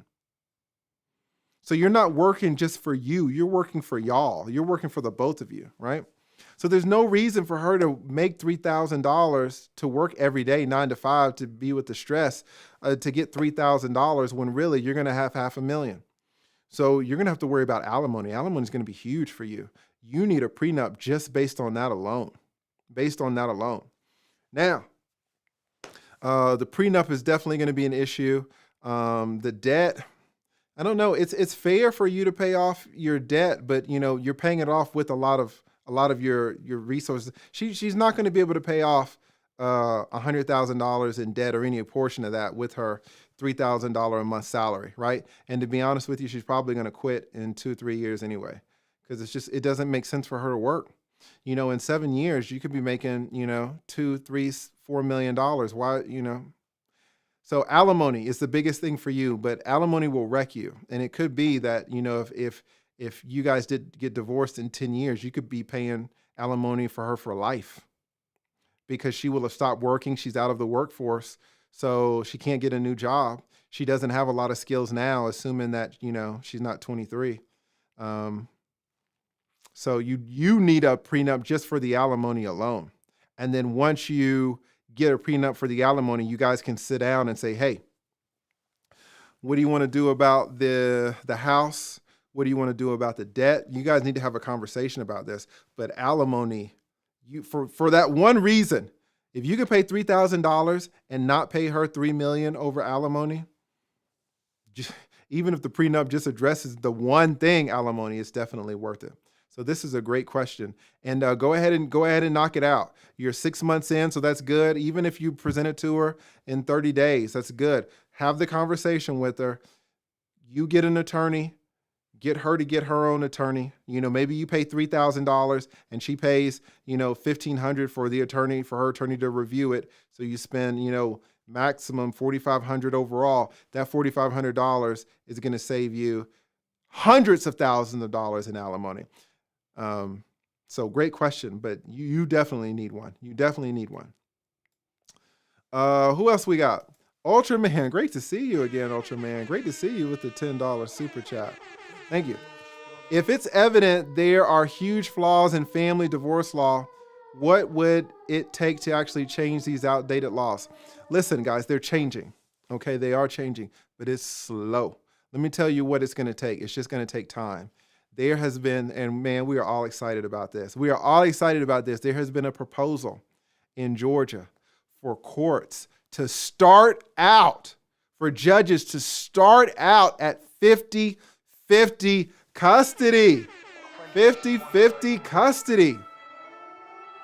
We've been waiting on that for 20 years. And it's not the law, it's just a proposal. There are going to be people fighting it, of course. Wonder why, right? But I never thought I would see this 20 years ago. We certainly hope for it. So what is it going to change? Are there huge flaws? He's absolutely right. Ultraman is huge. He's absolutely right. There are huge flaws. What's it going to take? It's just going to take time. It's just going to take time. And more people speaking about this, more people on YouTube, more people learning about this, more people pressuring the states. Women need to understand that men are taking note. Men are taking note. And if women want to get married, things need to change, right? Because men are not going. You even had the mom of the year. What was it, M. King? You had the mom of the year saying, I'm paying for my son's prenup, because M knows that some of these laws aren't right. So when mothers are protecting their own sons, that's a heads up. That's a heads up. That's a heads up. So great question. Great question. Okay, what is, again, Ian? Sorry, getting married in 2 months. That's a big typo. Listen, you need to get on it. And if you're getting married in 2 months, that probably means that you've got some deposits down. So it's going to be very difficult for you to change. Today's Sunday, Ian? Like, the fact that I said today's Sunday means like Monday morning, like Monday at 9 o'clock. Like tonight, you need to be on Google doing Google reviews to pick out some attorneys. By the end of the week, you need to have something drafted, man. because this is serious business. This is serious business. You don't have a lot of time. And she definitely needs an attorney. Absolutely needs an attorney. You need to get on it. You need to get on it. So thank you for the super chat, and thank you for clearing that up. 6 months, you had a lot of time. 2 months, you're starting to cut it close. You're starting to cut it close. Get on it if you can, please.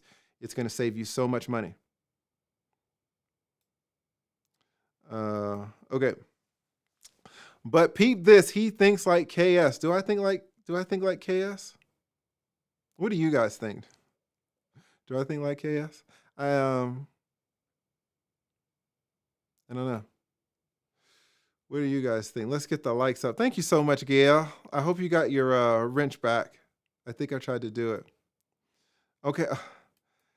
What does Trey B say? What does Trey B? Trey B says that agreement should be mandatory before license. Do you guys think that prenups should be mandatory? Do you guys think that I want to see, put a Y if you think that prenups should be mandatory. Put an N if you think that they should not be mandatory. Y for yes, N for no. Y for yes, N for no. I want to see in the chats. Should they be mandatory? This is a good question. Man, TGH is letting you guys know. The $3,000 for your little prenup, that's going to get you a couch. That is going to get you a couch. She's absolutely right. Absolutely right. Gerard. Lead to lead. Gerard lead. Okay.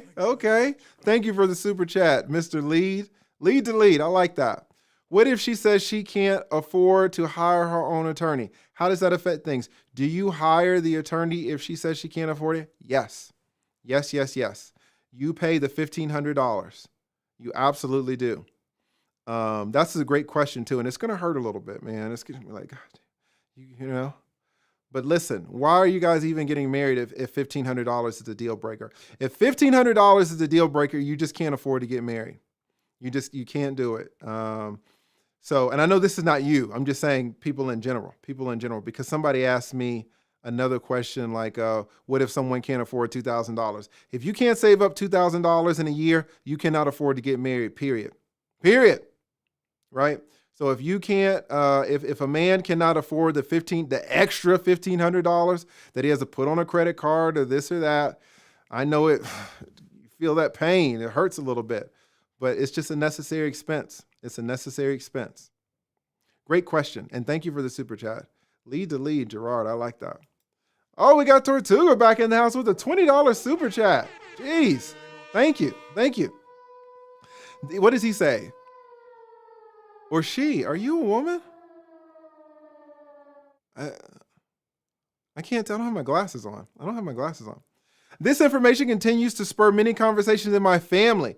Any thoughts on men that state they feel they are not needed in a relationship when they encounter women that are self-sufficient? Absolutely.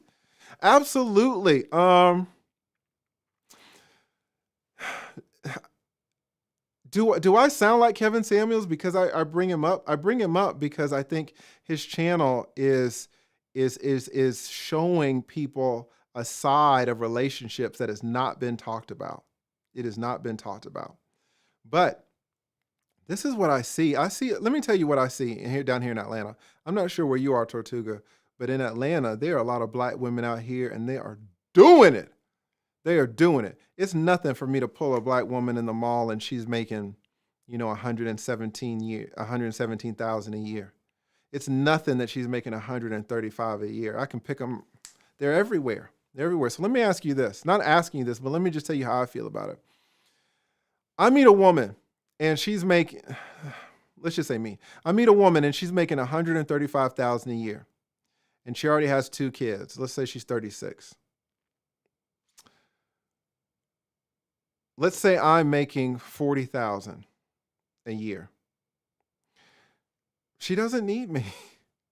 Let me tell you something. If a woman is making $117,000 a year and has 2 kids, she don't need anything. It's not a need situation anymore. It's a want. In the 40s, in the 1940s, in the 1950s, women needed men. There was a need.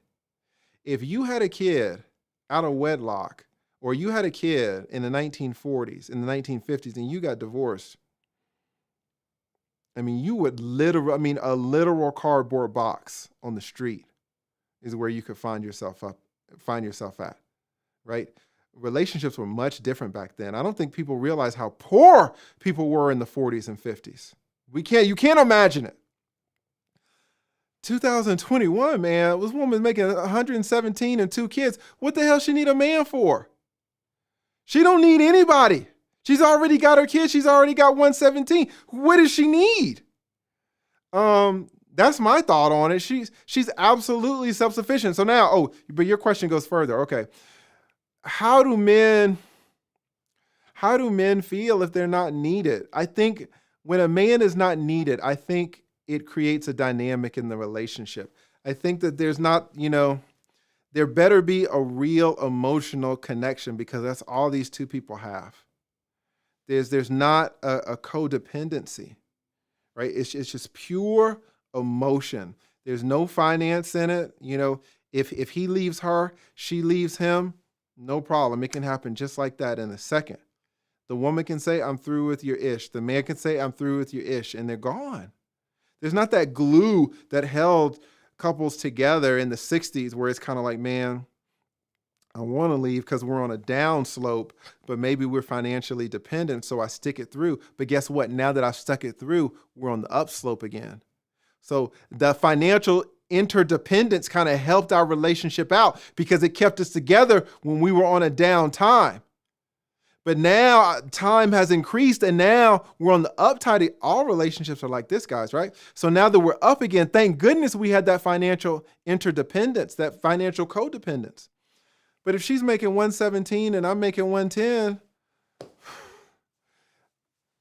like we better love each other, because the second that it starts to go down, everybody's looking like, hey, I don't need you. Well, I don't need you. Then where are we at? Right? That's how I feel about it, Tortuga. How do you feel about it?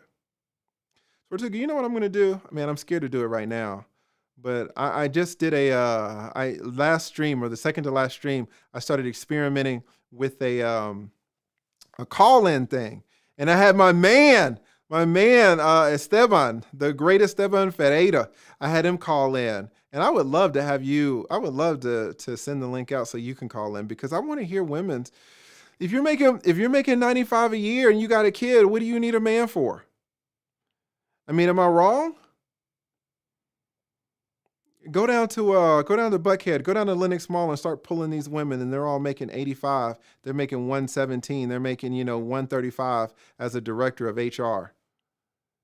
She's making 135. What do you want? I don't know. This is a great question. Great question. I would love to hear y'all's take on it. It's okay to be happy. Yes. Thank you for the super chat. When we left off last stream, is that a shot? When we left off last stream, you were discussing Derrick Jackson's pandering being obvious to men but not to women. Can you complete that thought?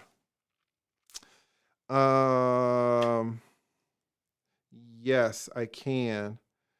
If I can remember it. What was my point? My point was there was, men could see. I think this was my thought. I don't really remember, but I think this was my thought. Men could see Derrick Jackson pandering. Men could see what he was doing, but women were oblivious. They were oblivious to it. But there was something that all women could see that men are oblivious to. What is it that all women can see that men are most men? I'm not going to say all men, but I'm not going to say some men. I'm going to say most men. All and some, right? And most is right in the middle. I'm going to say most men, 75% of men. What do all women see that 75% of men do not see? Women see that a marriage is a partnership. A woman will not want to start a partnership with a partner that's so far below her. Men are on the romance side of things. Men are in the fairy tale side. You would think that it would be the women who were the romantics, because the women are all like, oh, I want my man to be real. I want my man to be more romantic. But it's a game, because yeah, you do want your man to be more romantic. But when it comes to the real relationship, the brass tacks, the marriage and divorce, women think about it as a partnership, and men don't. Men do not. We had this one gentleman who said, leaders should not worry about how much, their woman makes. And, I guess he'll make $300,000 and his wife will be working at Foot Locker, which means she'll stop working immediately. Now, he did say a prenup will come in. He needs a prenup, and that's fine. What you have is men who, number one, don't realize that marriage is a partnership. They think it's some romantic Disneyland thing when it's, I don't know who you want to. If you want to come to Disneyland, this is the wrong channel, because you're talking to a divorce attorney. All I deal with is this contract. It's either the prenup or the invisible contract that the judge is going to hit you with. It's all I do. I might as well be a contract attorney. I know for a fact that marriage is a contract. I know for a fact that marriage is a partnership. And these 22-year-old men, these 26-year-old men, these 29-year-old men that get married, they do not know this. All women know it. Find me one woman who's making $85,000 a year that's going to partner up with a man making $35,000. Find me one. I haven't seen one. I can find 1 million men making $85,000 that'll partner up with a woman making $35,000. I can find 1 million. And they'll do it without this, right? Women know something that men don't. We see things. Like, all men knew about the Derrick Jackson stuff, and you women couldn't see it. Some of you women could, but let's be honest. Most of you women couldn't. Women see something about marriage that men don't. They just don't see it. They just do not see it. So great question. I think that's where I was going. I don't really remember, but I think that's where I was going. Okay, what do we got? What do we got? I can't say your name. Milokes, I can say that. Milokes is in the ATL. Okay, we should do a meetup. Caviar Black, I haven't seen you in a while. How are you? ATL, Caviar Black, Warhammer, not too far. I love that name, Warhammer. Jacksonville, Florida. We got the lead. We got Gerard Lead in the house. He's in Atlanta. Shantae is in Los Angeles. K Cross, is this Cherokee? Yeah, Cherokee County. You're in Georgia? Oh wow, Gail was here. Gail, why didn't you tell me you were here? I would have taken you out. You're my only moderator, man. I gotta keep you happy. We got Bernard, man. Listen. We got Bernard Riley. I'm gonna do a I've got two interviews set up. Well, 3. The first one's gonna be with Pocket Watcher JT when I get my stuff together. The second one is gonna be with Dr. Thunder. He's not letting me get my stuff together. He's already sent me the damn Zoom link. And the third one is gonna be with Bernard Riley. Y'all go check out his channel. Awesome brother. As soon as I get my, the only thing, Bernard, I just tried this interview thing, and I noticed a problem that when I was speaking and the other person was speaking, the sound was chopping up. So I need to figure out how that works where it's not getting chopped off. I'm running my audio through a Rodecaster Pro, so I need to figure that out. But yeah, y'all go check out his channel. Awesome brother, and we're definitely gonna do it. We got a big super chat from GF. Thank you so much for the super chat. Thank you so much. I appreciate that. What else we got? Another one. GF, my goodness. GF keeping it. Keeping the support up. Thank you so much. What are your thoughts on spiritual, non-legal marriages, not considering common law states? I think that's awesome. I am in favor of whatever two people want to do. If two people want to get married, fine. If they have the information, fine. If two people don't want to get married, fine. I don't have a problem with that. If two people want to kind of meet in the middle and do this kind of spiritual, non-legal marriages, no problem at all. The only thing about it is that where I've seen problems is where the woman believes that it's a real marriage, and it turns out that it wasn't a real marriage, and they've been married for 12 years, and now the woman files for divorce, thinking that she's going to get half of the house. She thinks she's going to get half of the 401k. She thinks she's going to get half of the brokerage accounts, and they're not even married, so she doesn't get any of it. Right? She doesn't get anything. She gets zero. So that gets messy really, really quickly. And that's the only problem with that. That's the only problem with that. But if both people want to get married, if both people do not want to get married, if both people want the quasi non-legal marriages, as long as both people know what the deal is, I'm in favor of it all. I'm in favor of it all. Do your thing. Do your thing. Look at this. We got another one. TGH. What did she say? I will pay for that. She's talking about the prenup. And I'll be the bad guy for my sons. Yes. Man, women standing up for their sons. That's a beautiful thing, because your sons are not in a position a lot of times where they feel like they can do it. So for a parent to step in and be the bad guy and to protect their sons, I mean, I think that's beautiful. I think that's absolutely beautiful. Great job. Great job, TGH. The lead is about to blow up, man. I'm trying. I want to say something, but then I know Mercy's going to be on me. So thank you for that. What does Kim C says? That prenup could have been signed way before and scripted to be handed to him the day before reality. I didn't even think about that.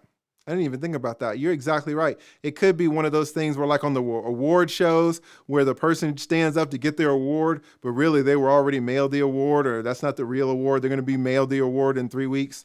So it could have been scripted anyway. That's a great point, Kim. Kim knows about these reality shows, man. The lead attorney's slipping, but Kim's backing me up. She knows about it. Oh, we got Jay Rizzle in the house again. Jay Rizzle in the house. Are prenups valid in all 50 states? I had a couple people say they aren't valid in New York or California. That always sounded strange to me. I would be very surprised if they weren't valid in New York or California. It's difficult to speak for me to say definitively yes in every single state, like in Guam or in Puerto Rico. I mean, I'm kind of limited, guys, but they have to be legal in California because of all of the actors. In New York, I don't know. I would imagine that they're legal, but in California, they have to be because of the actors. The actors I think they would insist on that. Dr. Dre has a prenup. He's in Cali. No. They have to work, right? Dr. Dre's in prenup. Dr. Dre's in California, and he has a prenup that his wife is trying to fight. So at least in California, I think they are. All right, what do we got? We got Kirk Lass. Kirk Lass is in ATL. I'd love a meetup. I'm about to be a new dad. Congratulations. I'm about to be a new dad, and I need help with everything. I want to know how to avoid pitfalls. I'm scared out of my mind. Listen, a new dad, a new mom, a new baby. It's scary. I mean, they're so small, right? And they're 100% dependent. And it feels like you can do a lot of things wrong. But the fact that you're scared is a great sign. It really lets you know that you're going to be on your P's and Q's. So I think that's awesome. Are you married? I can't tell if you're married or not, but it sounds like things are going well. We should absolutely do a meetup here. Why were you here in Atlanta, Gail? Where are you usually?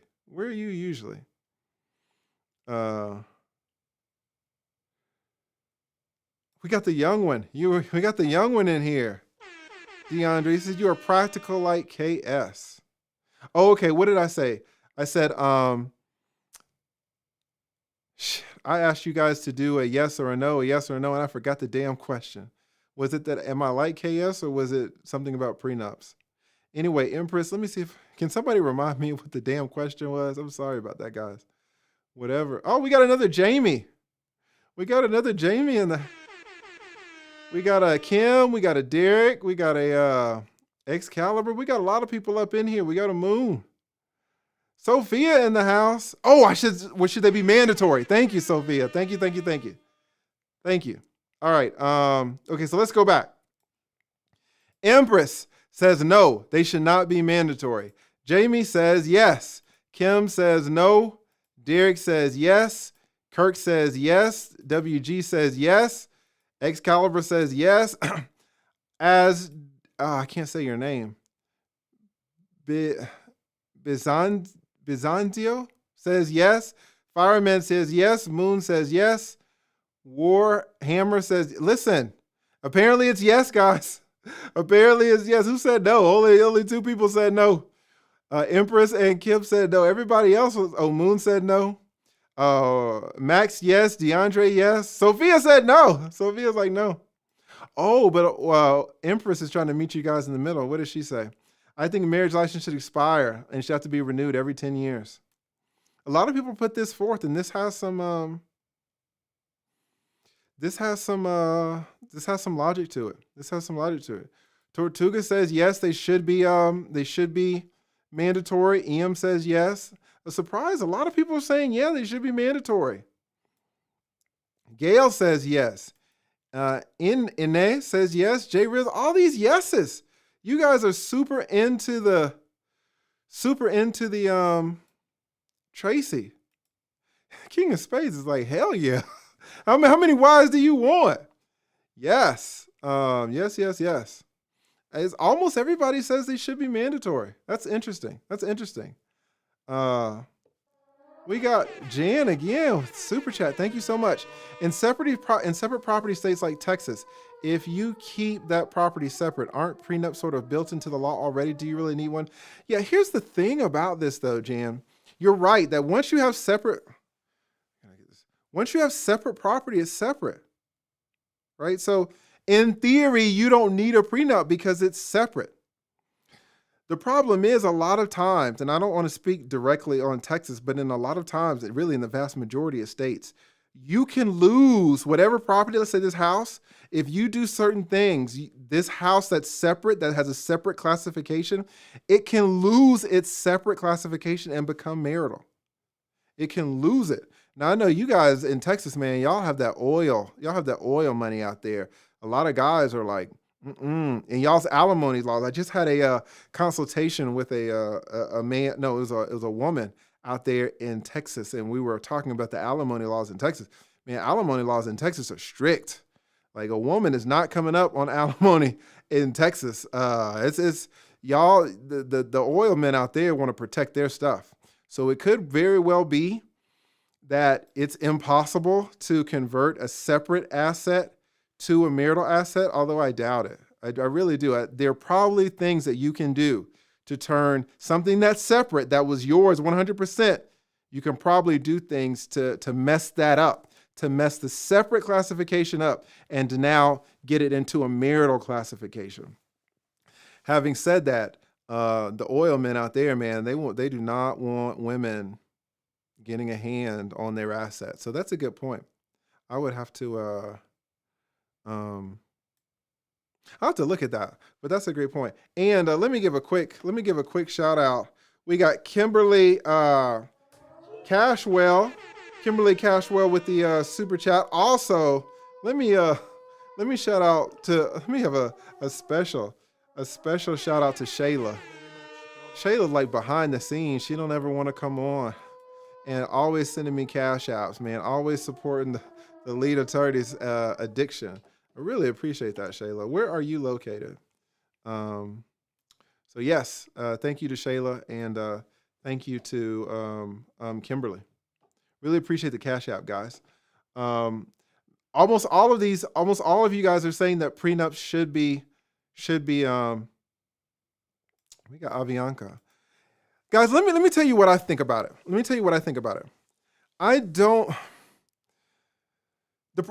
There's some logistical problems, right? Because prenups are going to cost you, right? They're going to cost about $2,000, and they take some time to be drafted, right? So it's not like the government is really going to necessarily do it.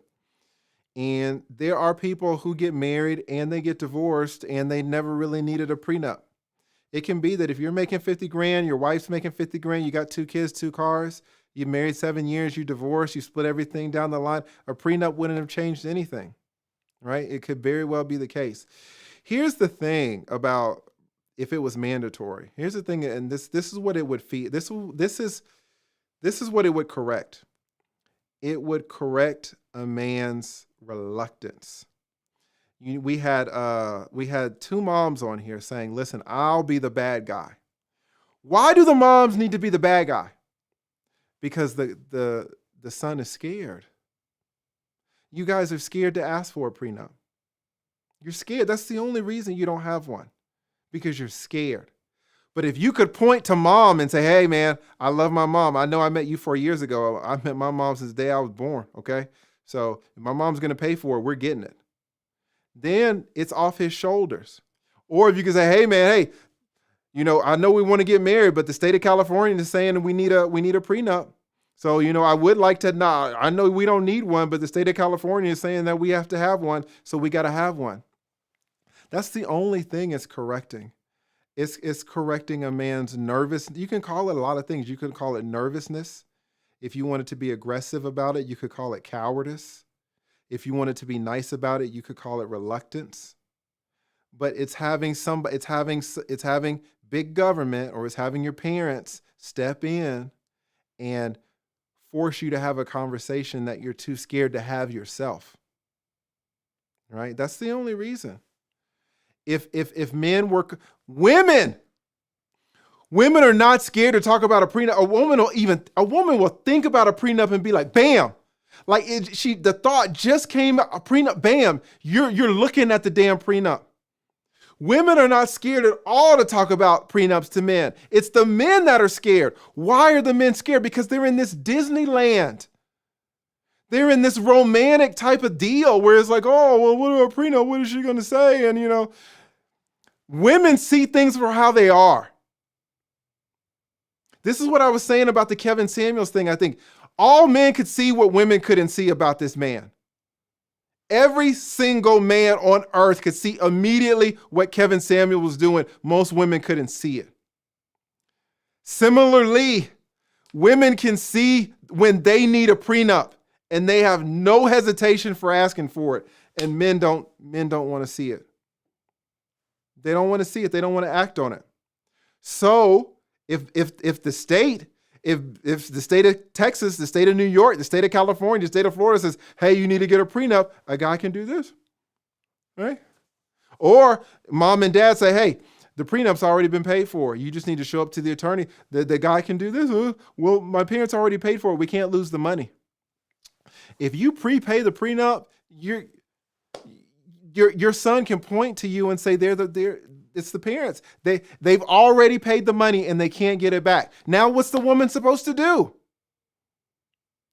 She can't say no because it's already prepaid. Now the parents have trapped the mom, or the parents have trapped the fiance, or the state of California has trapped the fiance. She has to agree to it or not get married. That's really the biggest reason why there's so many yeses. It's because, and listen, what does Kim say? Kim says, listen, they should not be, these prenups should not be mandatory, but you need to be a man and look me in the eye and ask for it. Can you at least look me in the eye and ask for it? Can you at least be man enough to have the conversation? That's what Kim is saying. Like, I don't think it should be mandatory, but this dude better look me in the face.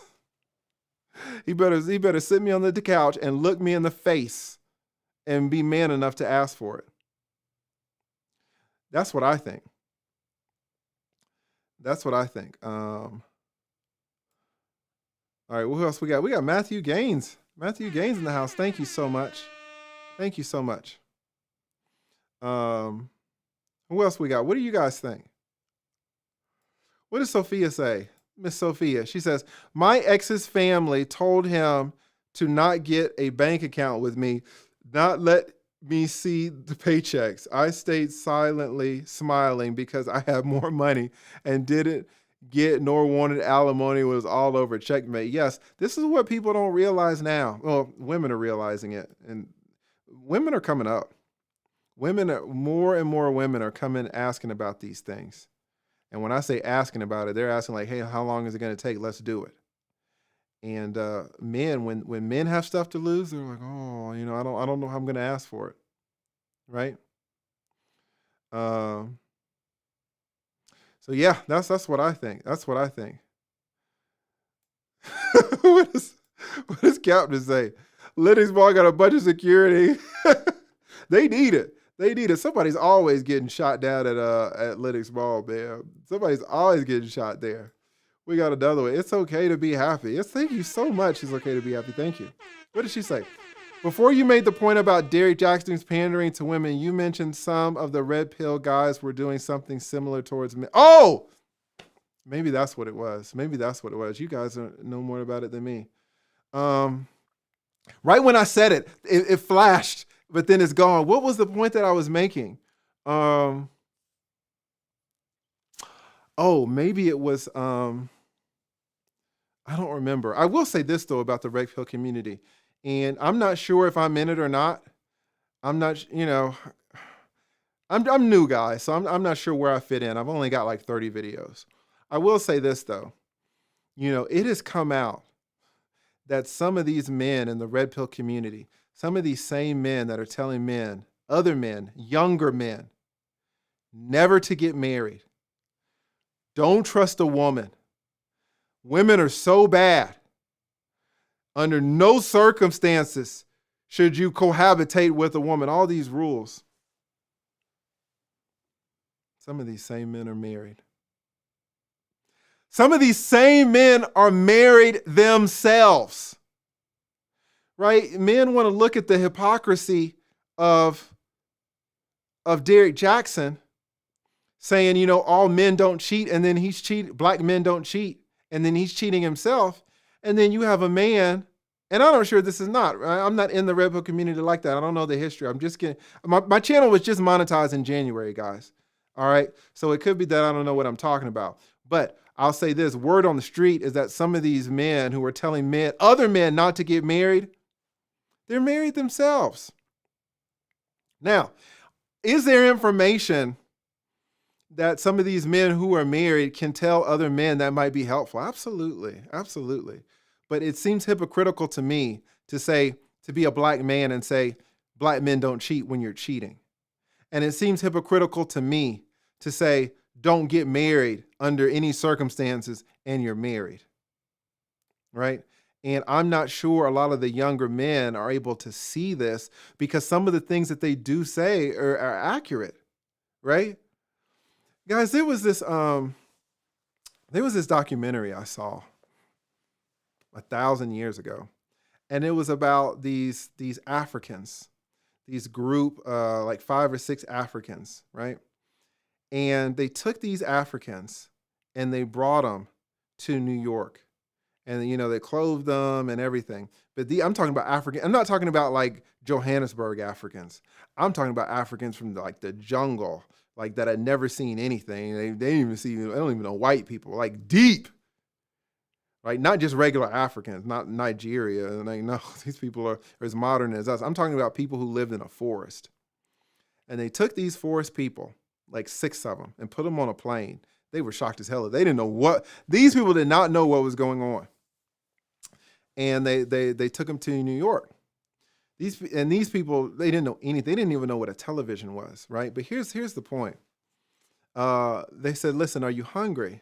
And these jungle people were like, yeah.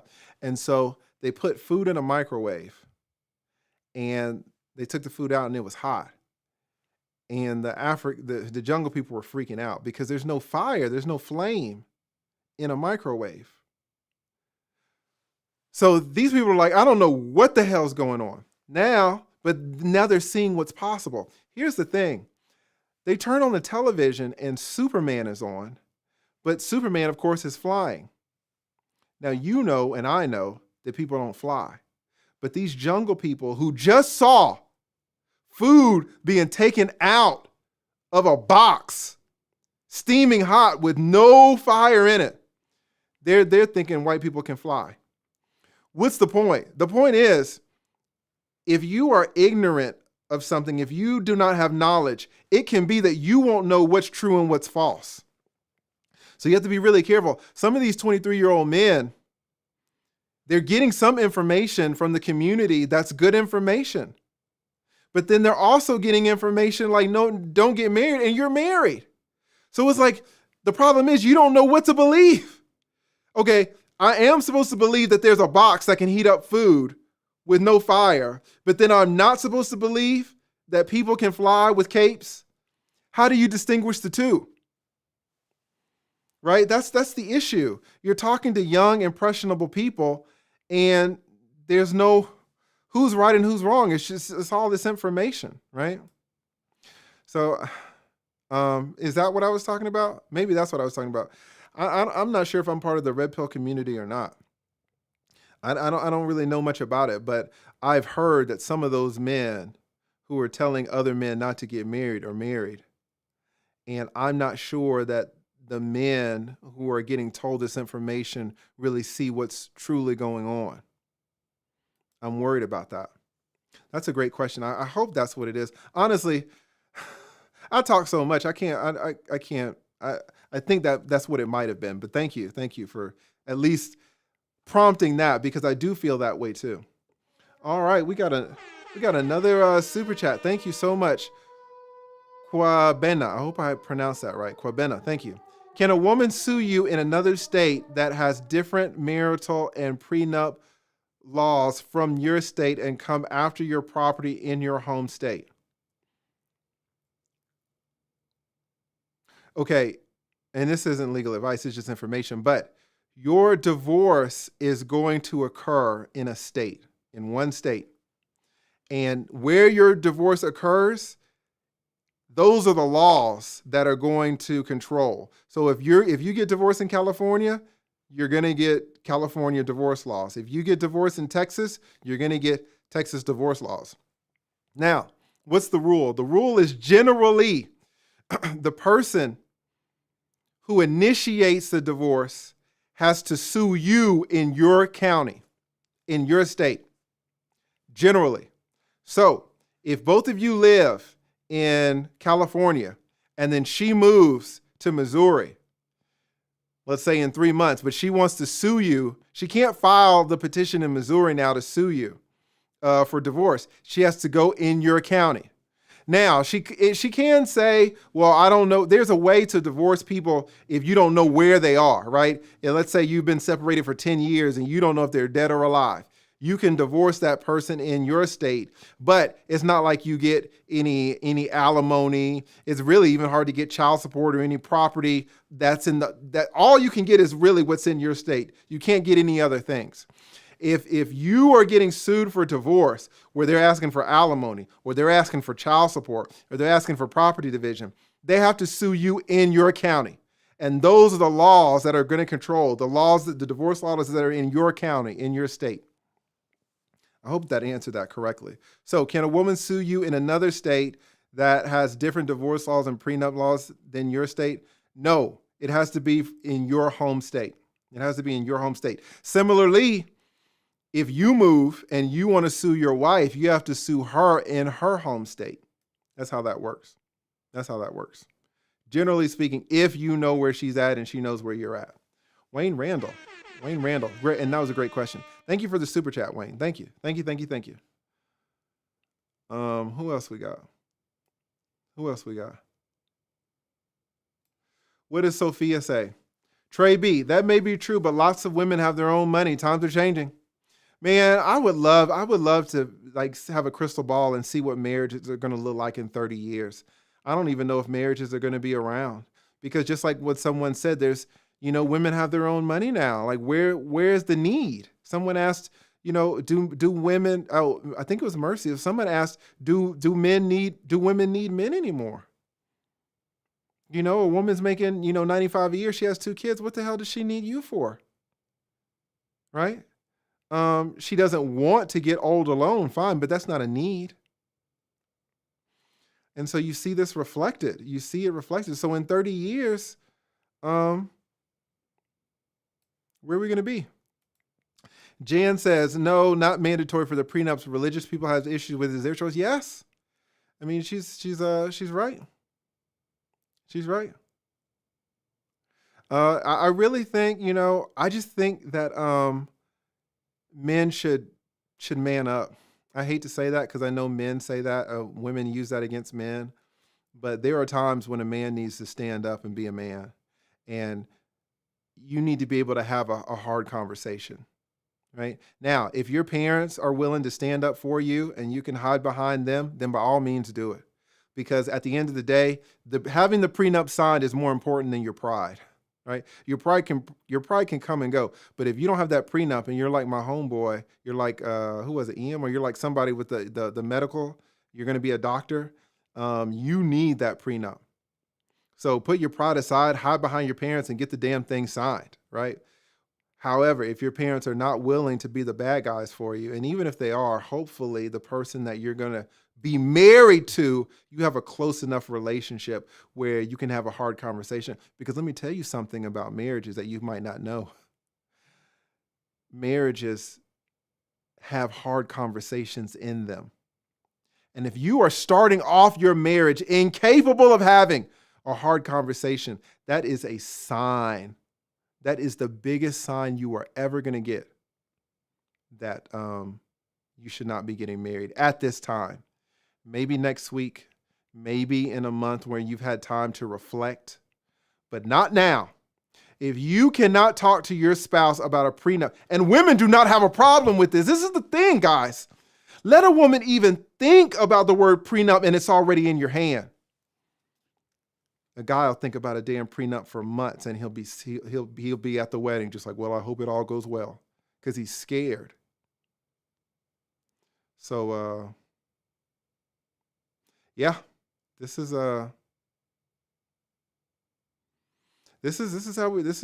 but I do wonder how these divorces, how these marriages are going to be. How are these marriages going to be? Are we even going to get married anymore? I don't know. What does Rose say? Rose says, I think men being needed will fade overall. Being a single parent is being less looked down upon, and women are making more money. Listen, sperm, women are being encouraged to raise kids on their own. Now, I think I'm not in favor of anybody being encouraged to raise kids on their own. But yeah, listen, if a woman wants kids and there's no available guy around or no guy that she finds suitable and she wants kids, like, sperm banks, freeze your eggs. I get it. Listen, if you're making 117 and you're 38 and you don't see any prospects on the horizon and you really want for your life to have a kid and you're making 117, or even if you're making 85, you're gonna do great. You're gonna do great. Who's to look down upon that? All right. So looks like I am at the end of the chat, guys. We have been going for 2 hours and 30 minutes. So yeah. I think I will call it. I want to thank everybody. We made it through. It was a little rough, but we made it through. The last stream ended horribly, and the one before that one, somebody called it Moongate. That had me cracking up. I want to thank Shayla. I want to thank Jan. I want to thank Ian. I want to thank everybody. All the super chats, certainly King of Spades, everybody who participated in my yes, no, and then I ended up forgetting the question that I asked. Everybody that just stuck around, please drop a like, guys, if you're still here. Please drop a like on this. Oh, I think almost all of y'all have. And I really want to do this. I really want to have these conversations. And I'm going to work on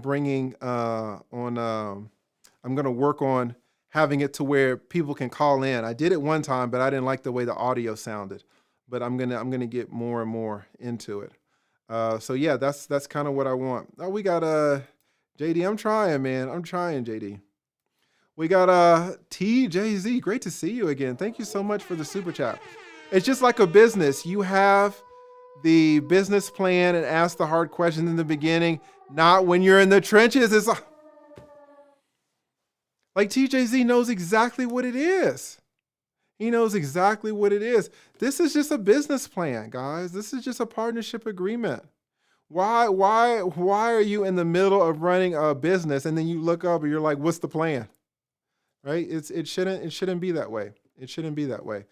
TJZ, thank you for the super chat. And as always, you've just been a huge supporter of the channel. I really appreciate you. I really do.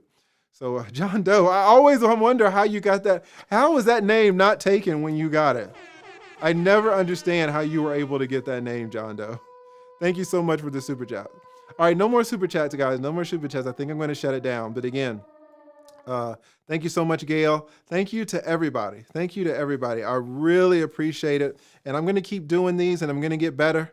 Sorry about the last two streams. I know they went off the rails, but I'm really just trying to get you guys as much information as possible. Okay, so not your attorney, but I'm the lead attorney, and I'm here to help you lawyer up.